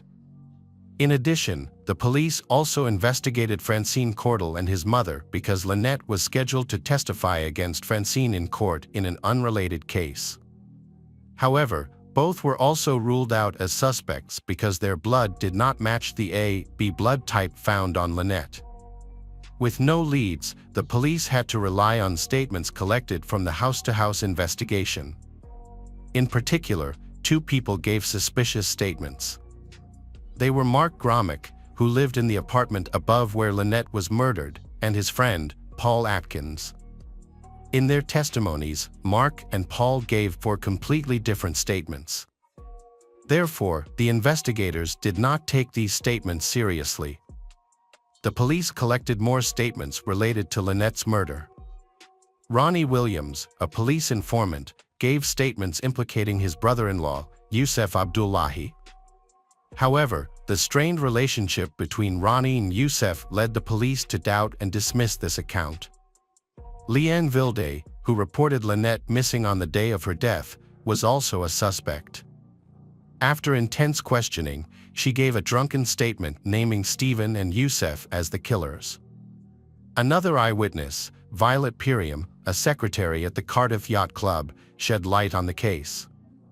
8 months into the investigation, she recalled a crucial detail. On February 14th, while driving home from the club at around 1:30 a.m., she saw 4 excited black men outside the building where Lynette was killed. 2 of them, in particular, she identified as John Acti and Rashid Omar. Piriam's testimony opened a new line of inquiry into the case. Angela Sila, who has a mild intellectual disability, gave a crucial testimony. She said she saw Stephen, John, Rashid, Ronnie Acti, John's cousin Tony Paris, and Tony Brace outside 7 James Street on the day Lynette was murdered. This testimony was important because it matched Violet's testimony and further implicated Yusef, John, Stephen, and others. On the same day, Mark and Paul also provided new testimony. They said they saw a group of men, including Ronnie and Yusef. Angela Sila then gave another testimony in December 1988. She said she heard screams from Lynette's flat and ran there with Leanne. Leanne gave a similar testimony on the same day, saying she went to the flat after hearing Lynette's screams and met Stephen, Yusef, Ronnie Acti, Stephen's brother, and an unnamed mixed-race man. However, Angela Sila later got into trouble. She had type AB blood, and police found her blood on Lynette's socks. Sila later gave a new confession, admitting that she was part of the murder, along with Leanne and others. Leanne also admitted that she was forced to cut Lynette's wrists to ensure her complicity and silence. With no way out, Stephen confessed to killing Lynette after 307 denials. He also named other men involved, leading to the arrest of all those accused of the murder. Specifically, the police arrested Stephen Miller, Tony Stephen, Yusef Abdullahi, Ronnie Akhti, Rashid Omar, and Martin Tucker on December 7, 1988. 2 days later, Jon Akhti and Tony Paris were also arrested. After nearly a year in custody, their trial began on October 5, 1989 at Swansea Crown Court. It was the longest murder trial in British legal history, lasting 197 days. After 2 years in custody, Ronnie Akhti and Jon Akhti were acquitted of murder. Meanwhile, Tony Paris, Stephen Miller, and Yusef Abdullahi were convicted. Each was sentenced to life imprisonment and was known as the Cardiff Three. However, there was no forensic evidence linking the men to the crime scene, which created many doubts and questions about the verdict. Friends and family of the Cardiff Three began a campaign to overturn the verdict. The campaign received widespread support and was followed up by television documentaries in 1992. The Cardiff Three's appeal was finally accepted in December 1992. After hearing Stephen's interrogation, Judge Taylor decided that the police had been abusive in their questioning of Stephen. Therefore, the veracity of Stephen's testimony was no longer important. In the end, the Cardiff Three were acquitted. Their conviction was deemed unsafe and insufficiently supported. However, if the Cardiff Three were not the real criminals, then the real criminal is still at large. This raises the question, who killed Lynette White? 8 years later, the case was reopened. This time, Professor Dave Barkley and Police Chief Kevin O'Neill were assigned to investigate. The case led the police back to the crime scene, where the incident had occurred 12 years earlier. While reviewing old photos of the crime scene, Professor Barkley discovered a crucial detail that no one else had seen all these years: a large drop of blood that might have been splattered from a knife onto the wallpaper. When the crime occurred in 1988, the police had collected several pieces of wallpaper from the apartment as evidence. Upon searching through the old evidence, they discovered that the only missing piece of wallpaper was the one containing the large drop of blood. The forensic team continued to investigate the case, carefully studying photos of the scene. They discovered that the blood might have been hidden under several layers of paint on the baseboards. The team also found traces of blood on a piece of cellophane from a cigarette packet, leading to the suspect being nicknamed Cellophane Man. To find the suspect, the forensic team led by Angela Gallup began collecting and comparing DNA data. However, searching for a matching DNA profile in 140 police databases proved futile as no matches were found. But the forensic team did not give up. They narrowed down the search to hundreds of profiles in the Cardiff area by comparing similar DNA profiles. They eventually found a match between the suspect's DNA profile and that of a 14-year-old boy who was known to the police for driving around Cardiff. Surprisingly, the boy could not be a suspect because he had not been born at the time of the crime 15 years ago. The police still visited the boy's home to investigate. There, they were told that the boy's father had died but that he had an uncle named Jeffrey Gafford. On February 26, 2003, detectives went to Jeffrey's home in the village of Hanharan, 15 miles west of Cardiff. However, Jeffrey's house was empty at the time. The next morning, police went to his workplace in an office building in Cardiff city centre. When they explained the purpose of their visit, Jeffrey said, "I think you've got someone for the job." Jeffrey was then asked to provide a mouth swab, which he agreed to do. The police immediately analyzed the swab and identified a clue that would lead to the murderer. The next morning, Superintendent Kevin O'Neill wanted to get things right so there would be no more mistakes. He assigned a team to watch Jeffrey before he began interviewing him. Chief O'Neill had planned to monitor Jeffrey for a week, but on February 28, 2003, Jeffrey attempted suicide. When the surveillance team caught him in a garage where he had bought 3 packets of paracetamol, the police immediately took action. When the police arrived at Jeffrey's home, he had taken approximately 62 paracetamol tablets, a significant amount of painkillers. Despite this, Jeffrey tried to hide his actions. When questioned, he made a horrifying confession: "I killed Lynette White. I've been waiting for this for 15 years. I think I deserve this sentence. I really hope to die." Jeffrey was then taken to the hospital, where he once again confessed to the murder he had committed 15 years earlier. Initially refusing treatment, Jeffrey prepared himself to accept death. But he eventually agreed to take the antidote and recovered within a few days. On July 4, 2003, Jeffrey pleaded guilty to the murder of Lynette White in court. Judge Royce sentenced Jeffrey to life imprisonment with a minimum of 12 years and 8 months. Jeffrey's lawyer later revealed that Jeffrey had killed Lynette for over 30 pounds and had sexually assaulted her body. In February 2007, Paul Atkins, Angela Sila, Leanne Vilde, and Mark Gromick were charged with perjury. By December 2008, 3 of them, Angela Sila, Leanne Vilde, and Mark Gromick, were convicted and each sentenced to 18 months in prison. However, Paul Atkins was acquitted because it was believed he had been bullied, threatened, abused, and manipulated into making false statements. In March 2009, it was announced that the prosecution had enough evidence to charge the officers involved in the original investigation for conspiracy to pervert the course of justice. However, in 2011, the trial was dropped due to a lack of evidence.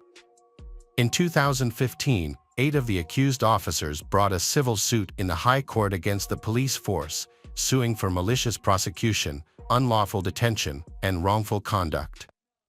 However, in late 2015, the judge in the civil case dismissed their case. 5 of the wrongfully accused men were awarded compensation after their release. Stephen Miller was paid £571,000, John Actie received £300,000, while Tony Paris was awarded £250,000. 2 other men, Ron Actie and Yusuf Abdullahi, have since died.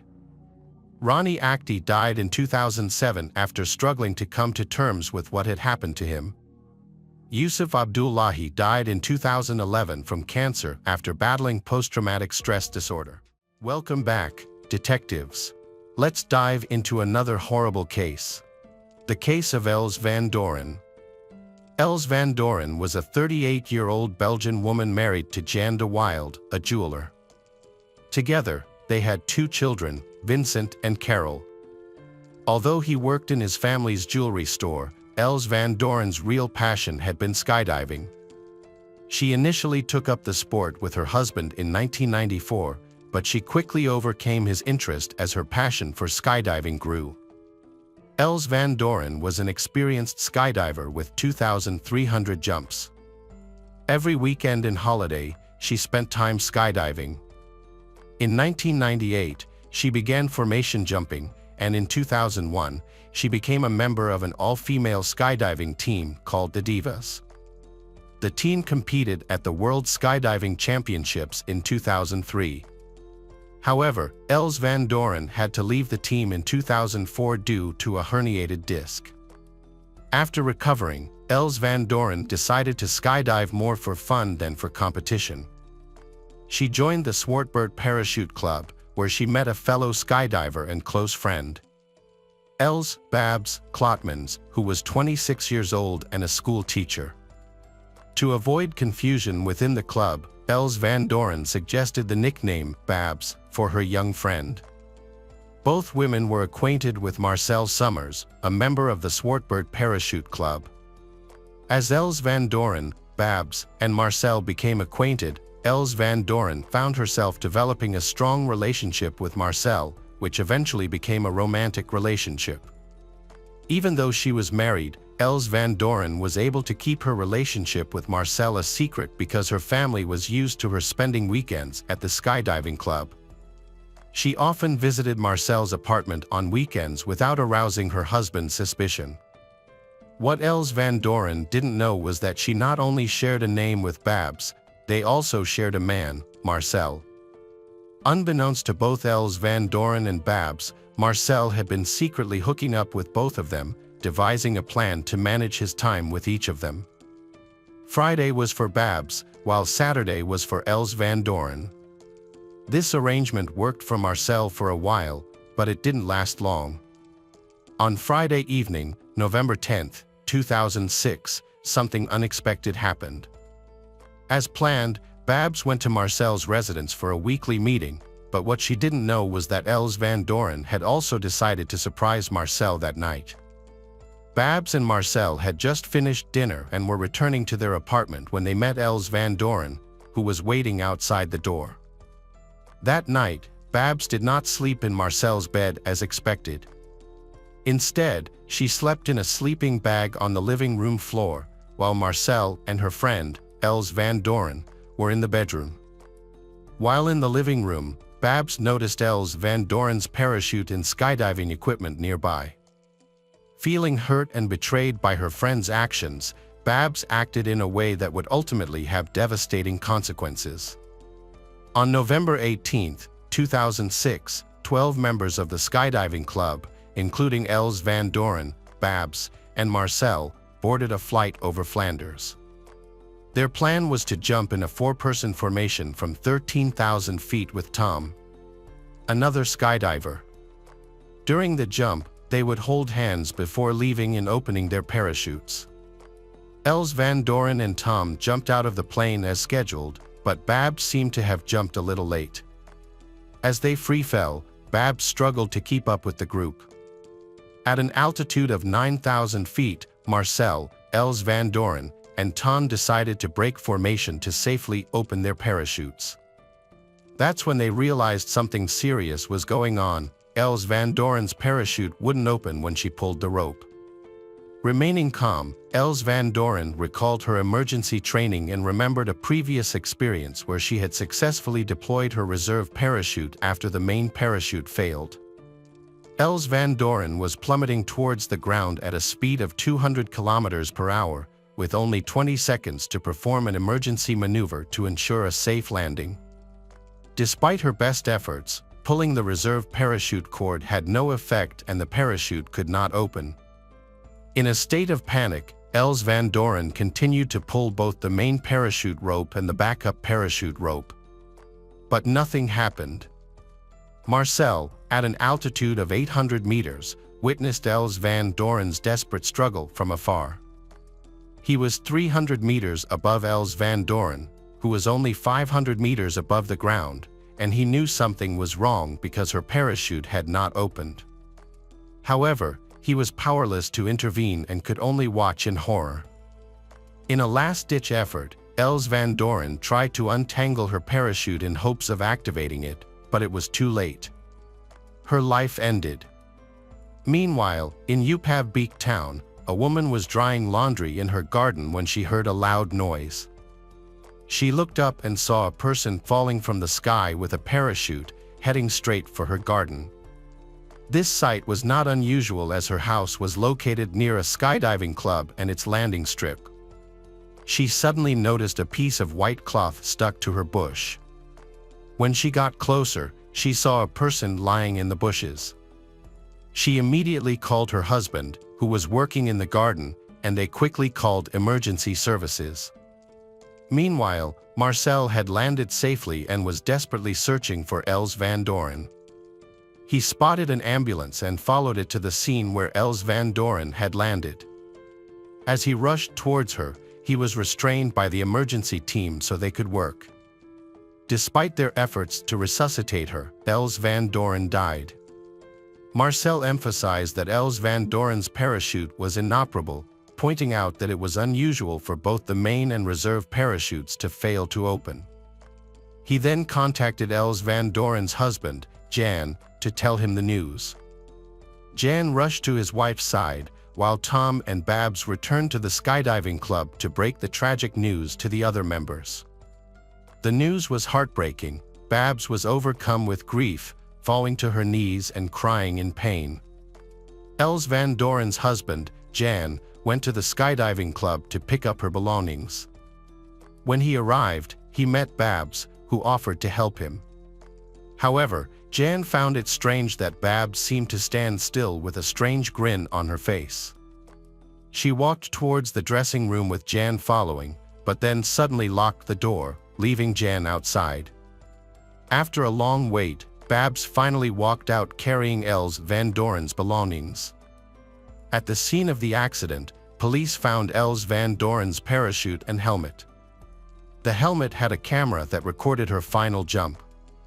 An autopsy was performed to see if Els van Doren's death was caused by any internal cause. Results showed no signs of alcohol or drugs, leading investigators to conclude that her death was a murder or suicide. This conclusion was based on the severe fractures and internal bleeding caused by the fall. Els van Doren's family suspected that she might have been murdered by someone in her own skydiving club, someone who knew how parachutes worked. As a result, club members were asked not to attend her funeral, but some of Els van Doren's close friends chose to ignore this request.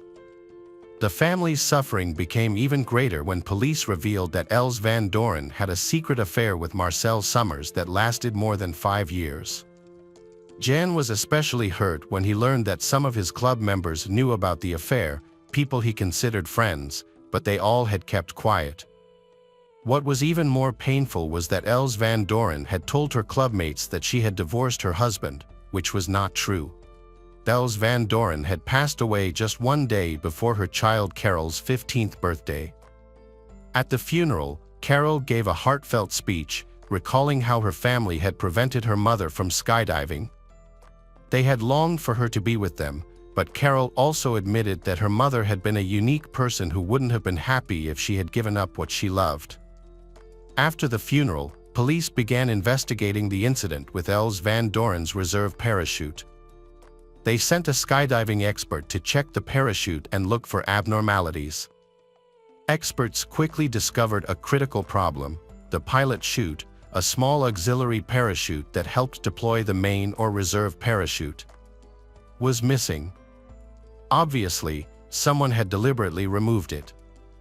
Experts also discovered that the main parachute activation cord and one of the cords connecting to the emergency parachute had been cut. During the final review of body cam footage of Els van Doren's fatal skydiving accident, an unidentified piece of red fabric was seen in front of her. Investigators were unable to identify the object as part of Els van Doren's equipment. They therefore asked OPLAB residents to thoroughly search their garden and surrounding area for the piece of red cloth and warned them to handle it carefully if found, as it could be potential evidence containing the DNA of the person responsible for sabotaging Els van Doren's parachute. Unfortunately, no one was able to find the piece of fabric. A week after Els van Doren's death, a surprising discovery was made when Babs found the pilot chute. According to Babs, she had discovered the parachute hanging from a tree while driving between OPLAB and Genk on the way back from Marcel's apartment. Instead of contacting the police directly, she told Marcel about the discovery. Marcel then called the police, who arrived at the location and found Babs visibly shaken and emotional. The police were skeptical of Babs' story, as they found it unusual that she had stumbled upon the pilot chute. Babs insisted it had been just a coincidence, explaining that she had taken a different route home and had been delayed by a slow-moving tractor. She said this delay had caused her to look up and see the parachute hanging about 20 meters above her, which she interpreted as a sign from Els van Doren. The police were suspicious because they knew that only investigators knew that the pilot had been missing. At that time, 3 people were the main suspects in Els van Doren's suspected murder case: her husband Jan, her lover Marcel, and her friend Babs. police searched Marcel's residence and eventually identified him as a suspect. They later also cleared Jan as a suspect. They then searched Babs' home and confiscated items such as her phone, laptop, and diary. In her diary, she had written down her feelings following the advice of her psychiatrist. Later, Els Klotmans, also known as Babs, was questioned by the police about her relationship with Marcel and what had happened to Els van Doorn. During the interrogation, Babs insisted she had had nothing to do with Els van Doorn's parachute. She blamed Marcel, claiming that he had often taken care of Els van Doorn's equipment when she stayed at his place on the weekends, or blamed Jan, claiming that Els van Doorn had often left her belongings at his house during the week. After the initial interrogation, Babs was released and went home. However, she did not appear for a second interview scheduled for December 20, 2006. It was later discovered that morning she had tried to take her own life by drinking a combination of sleeping pills and antidepressants. Her mother had found her unresponsive and immediately took her to the hospital for emergency treatment. Before attempting suicide, Babs had written letters to loved ones expressing her struggle to cope with the loss of her close friend and the extreme stress of being a suspect in a murder case. After recovering, Babs had been admitted to a psychiatric hospital for 15 days for close observation. This had not been her first attempt at self-harm, as she had previously been diagnosed with borderline personality disorder and depression. Marcel ended their relationship, believing her actions had been more a call for attention than an actual attempt to commit suicide. He thought she had taken the pill just before her mother had been due to return home, suggesting her main goal had been to divert attention from suspicion of involvement in the murder of Els van Doorn. Marcel thought the police had been trying to track down Babs and arrest her based on her lies. While still under psychiatric care, Babs had been arrested on January 11, 2007, as a suspect in the murder of Els van Doorn.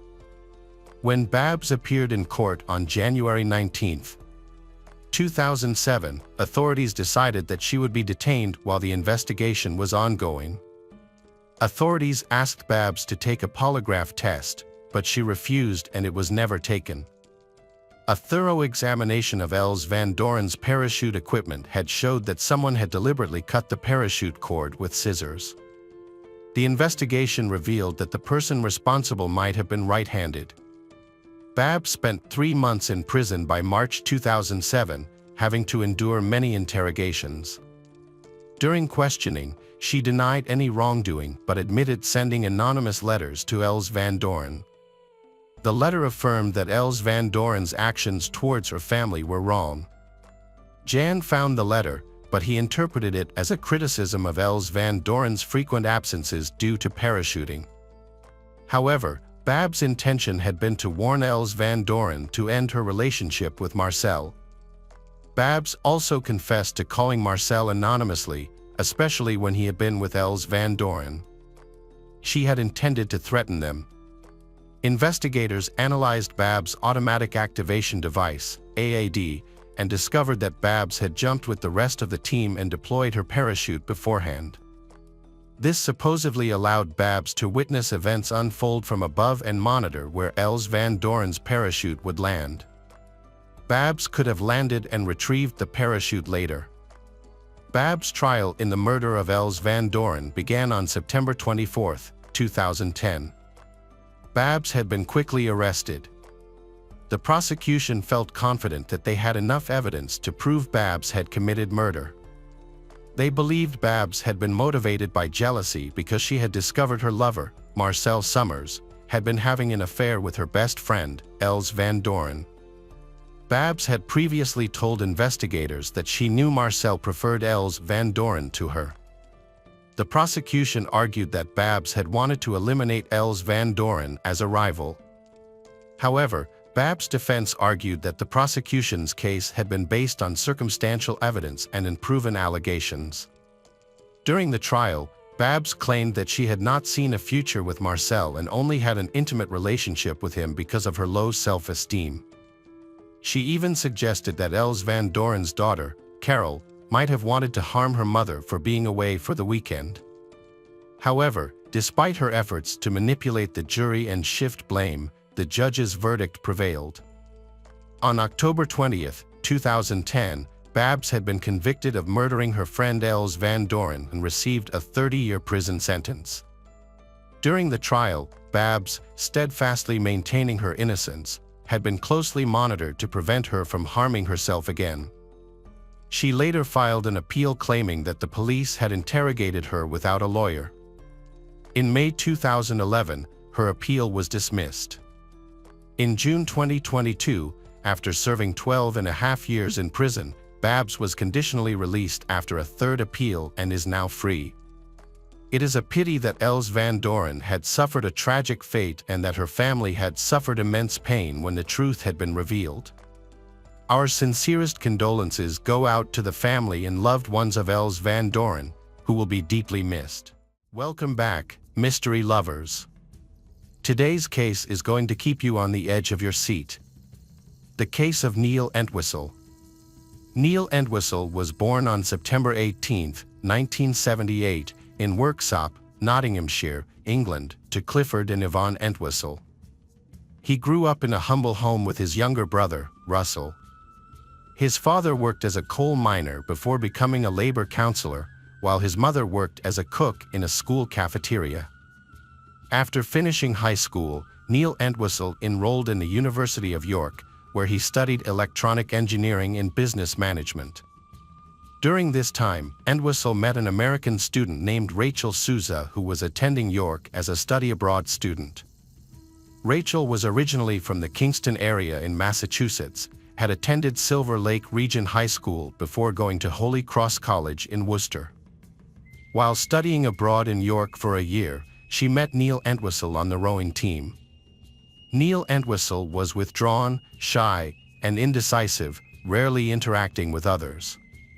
Rachel, on the other hand, exuded confidence, was cheerful, outgoing, and well-liked.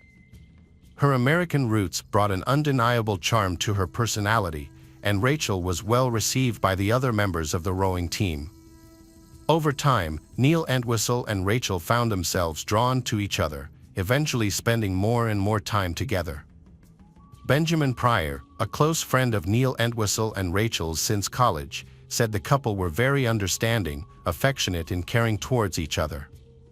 While Neil Entwistle worked at a defense and security technology company based in Malvern, Worcestershire, Rachel pursued a career in education after completing her studies in 2002.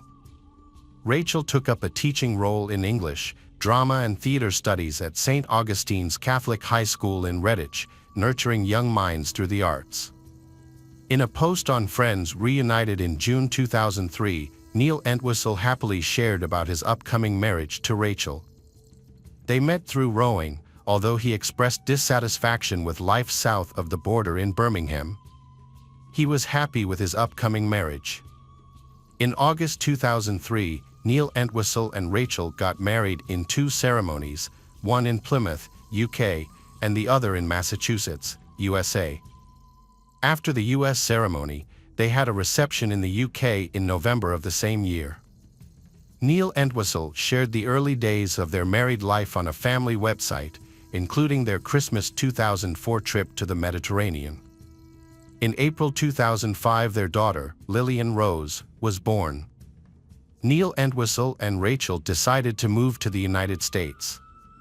They initially lived with Rachel's mother and stepfather in Carver, Massachusetts, until they purchased their own home in Hopkinton on January 12, 2006.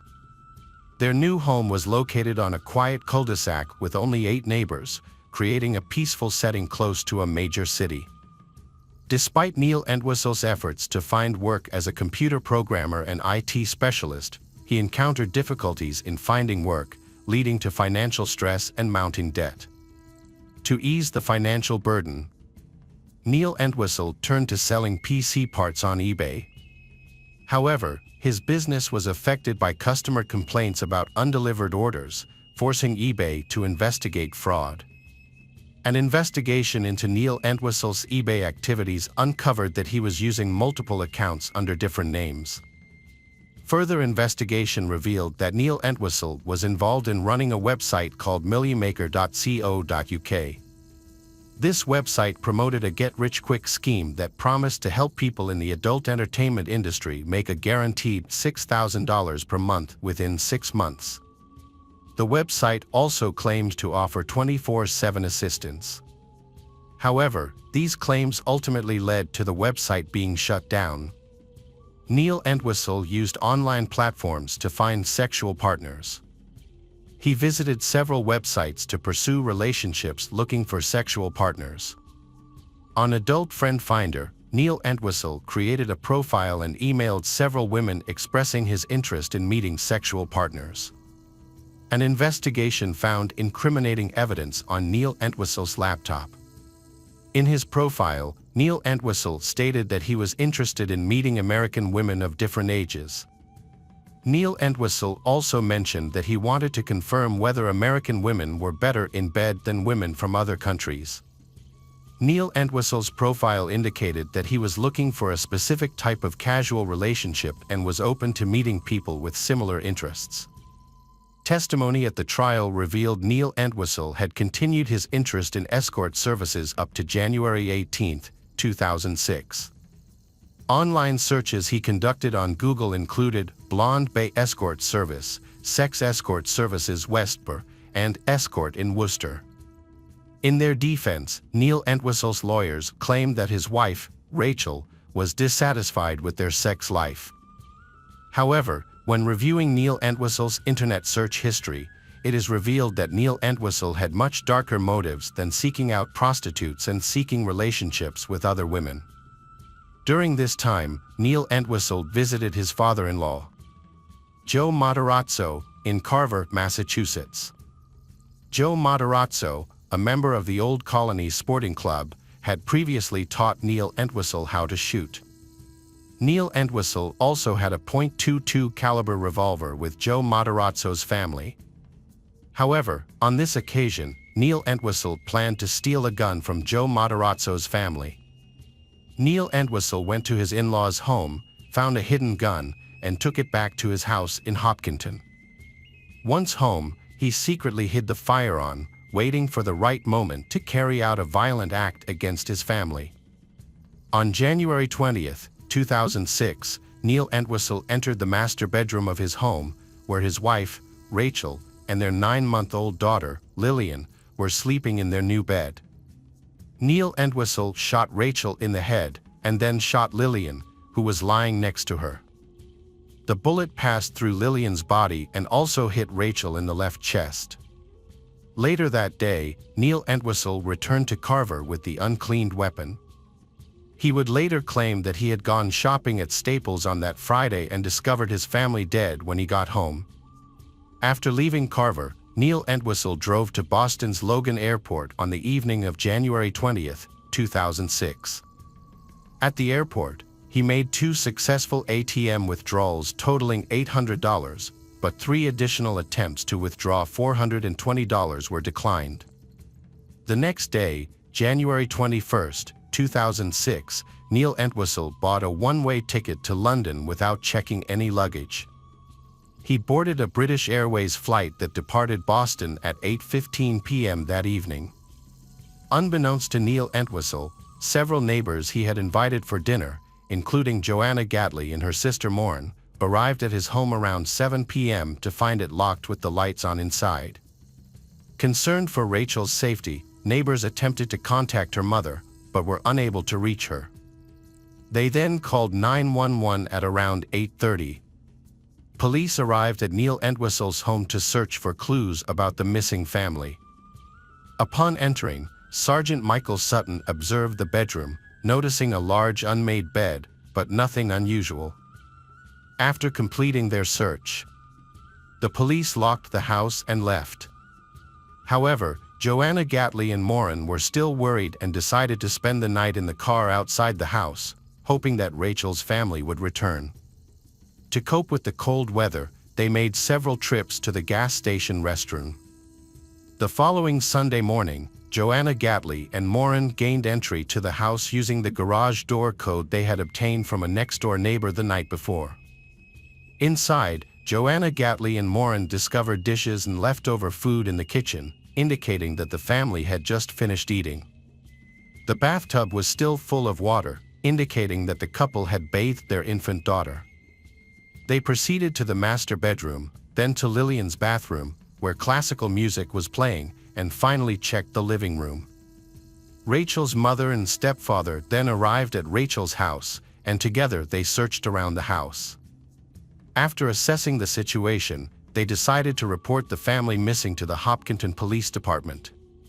The police arrived at Rachel's house. Sergeant Sutton entered the basement and detected a foul odor. He followed the stench into the house to the master bedroom, where he found the bodies of Rachel and her infant child, Lillian.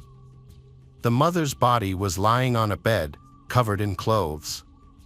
Rachel had her arms spread across Lillian's chest, both of them wearing pajamas. Autopsy results showed that Rachel died from a gunshot wound to the head, while Lillian was shot in the torso. DNA evidence was also found on the barrel of the gun and on the butt of the gun, belonging to Neil Entwistle. About 36 hours after returning to England, Neil Entwistle visited his parents, Cliff and Yvonne. He told them that he had been driving around and had spent the previous night in a hotel. During this visit, Neil Entwistle revealed to his parents that he had discovered the bodies of his wife and daughter. On January 23, 2006, Neil Entwistle had a 2-hour telephone conversation with Hopkinton Police, which was recorded. On January 26, 2006, U.S. law enforcement officials traveled to the UK to interview Neil Entwistle.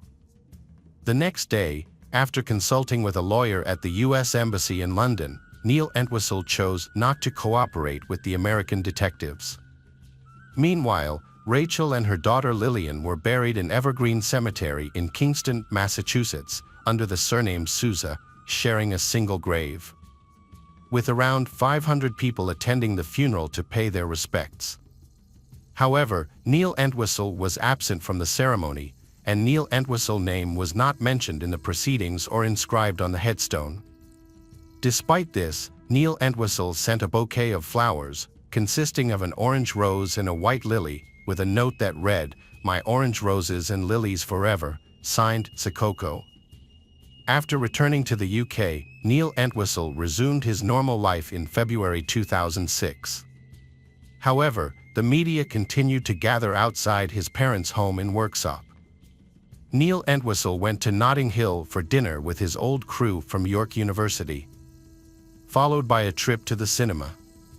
Just a week after the funeral, on February 8, 2006, the Middlesex County District Attorney's Office issued an arrest warrant for Neil Entwistle. The following day, February 9, 2006, Neil Entwistle was arrested by police at Royal Oak Station as he was about to board a train. Neil Entwistle was returned to the United States on February 15 and appeared in court, where he was denied bail and held at the Middlesex County Jail in Cambridge, Massachusetts. On March 28, 2006, Neil Entwistle was formally charged with murder and illegal possession of a firearm and ammunition. Neil Entwistle pleaded not guilty despite the charges against him. Almost a year after the incident, in December 2006, authorities at Middlesex County Jail found letters Neil Entwistle had written to his parents and lawyers. These letters showed that Neil Entwistle was depressed and might be thinking about killing himself. As a result, he was moved to Bridgewater Hospital for a psychiatric evaluation before being sent back to Middlesex County. Forensic psychiatrist Christopher Cordes believed that Neil Entwistle's behavior was caused by Asperger's syndrome, a view that was shared by Dr. David Holmes. After several delays, the process of choosing jurors for Neil Entwistle's trial at Middlesex Superior Court began in June 2008. The trial for the double murder of Neil Entwistle's wife and daughter began on June 2, 2008, in Massachusetts. Elliot Weinstein led the defense team for Neil Entwistle. During the trial, Elliot attempted to object to the prosecution's plan to introduce DNA evidence, but was unsuccessful. Elliot also attempted to suppress other evidence found in the family home, arguing that it was taken without a warrant, but this effort was also unsuccessful. Neil Entwistle chose not to call any witnesses or testify during the trial. Notably, Neil Entwistle showed little emotion throughout the proceedings. On June 25, 2008, the jury delivered a guilty verdict, convicting Neil Entwistle of 2 counts of first-degree murder, as well as unlawful possession of a firearm and ammunition. As a result, Neil Entwistle was sentenced to life in prison without the possibility of parole. Despite the severe sentence, Neil Entwistle appeared calm as he left the courtroom. Neil Entwistle was incarcerated at the Sousa Baranowski Correctional Center. In August 2008, he became the victim of a hoax when he shaved his head to seek protection from a white supremacist prison gang. However, instead of receiving protection, the gang threatened Neil Entwistle's life. After this incident, Neil Entwistle was placed in protective custody. He was then transferred to the Old Colony Correctional Center, a prison located in Bridgewater, Massachusetts, in December. The tragic death of Rachel and her infant daughter has left a lasting legacy of grief for the family and those who loved them. In the face of this tragic loss, the community has come together to support and comfort the grieving family.